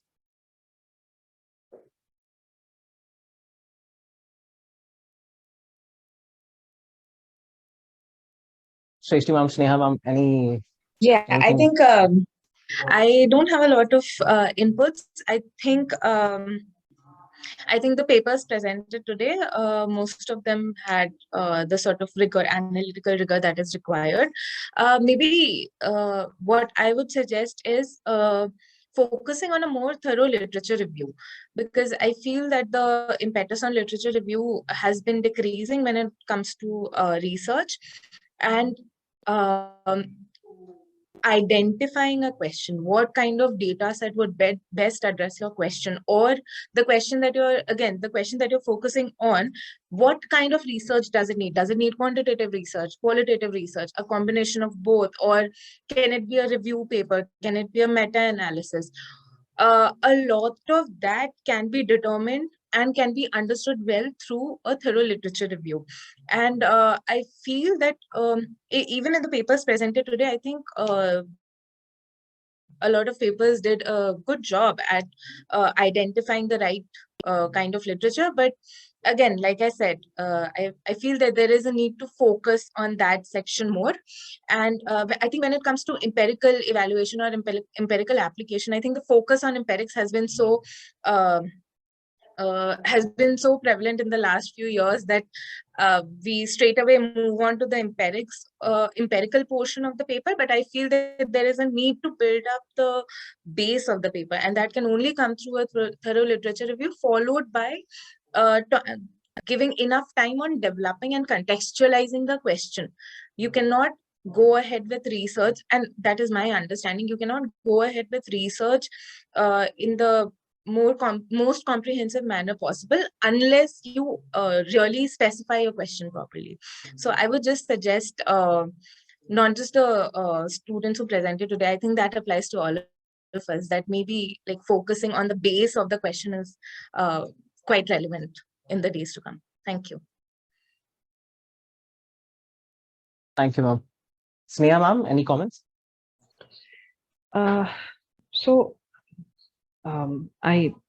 fully am in agreement with what Shrishti ma'am has said, and I think that in addition to having an understanding of why you are looking at a question and what it is you are looking at, it also is first of all, it's nice. I mean, before I start to say anything, it is always nice to see that such a diverse set of questions were examined, and the same question that was looked at by 3 different teams was looked at in 3 different ways.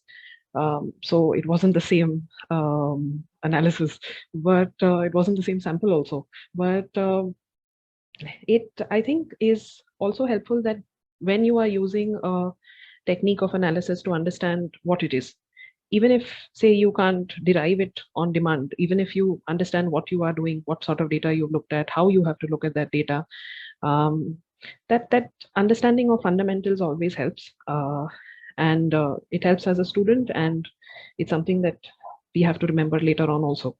So that it's just that the understanding of fundamentals and definitions and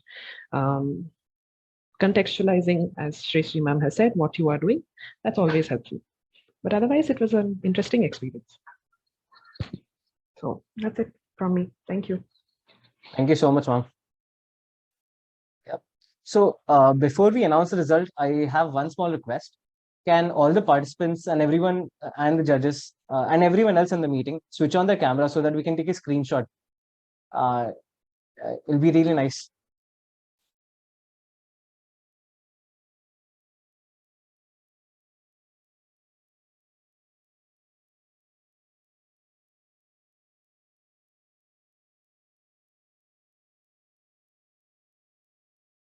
Julia, Tirth, Elisha.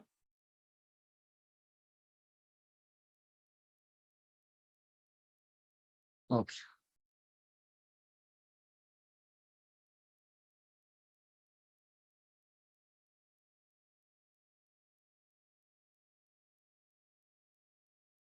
Omkar, can you take the screenshot, please? I have already taken it. Okay. All right. Yes. So now coming to the results. First, let's start with the consolation prizes. Just for a clarification, we'll be giving prizes to the top 5 teams who are presented. The 5th prize goes to Paridhi and Keshi, Paridhi and Tirth from St. Joseph's College, Bangalore. Congratulations, guys. Thank you very much.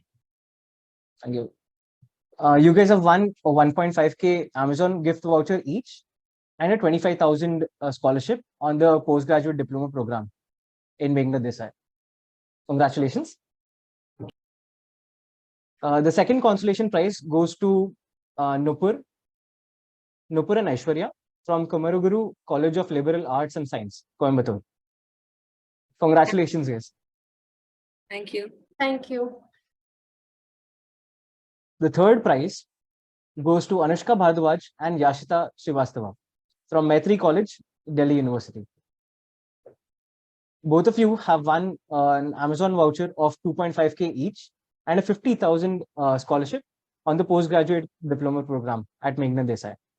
Thank you. Congratulations, great work. Thank you. The second prize goes to Avik and Vedika from NMIMS. Go Mumbai. Both of you have won a cash prize of 5,000 each and a scholarship of 75,000 each on the PGD diploma program. Thank you. And the final prize, the first prize, goes to Gaurang and Chatakshi from Symbiosis School of Economics, Pune. Congratulations. Thank you, everyone. Both of you have won a cash prize of 10,000 each and a scholarship of 1 lakh on the postgraduate diploma program. Congratulations to all the winners, and thank you so much to all the participants for participating. Saili, would you like to take over? Does Bhageshri ma'am want to speak before we conclude? Thank you all. Thank you, judges. You have done a wonderful job. Yeah, I know it was very difficult to really choose from the best of the papers, but one has to do that. Yeah, so it's a good job done. And thank you to all the teams for presenting your papers. And I'm sure you all have worked very hard. And I always feel winning or losing is not important. Participation is important. So, and those who have those who have the ranks, congratulations to them, and good luck to all the others. Yeah, thank you so much. And I would love to see you all at the academy in the next academic year. Please come and meet us at least. Since we had this virtual, we could not meet each other. I'll send you our address in Mumbai. Do drop in and meet us. Okay? So see you all sometime. Thank you.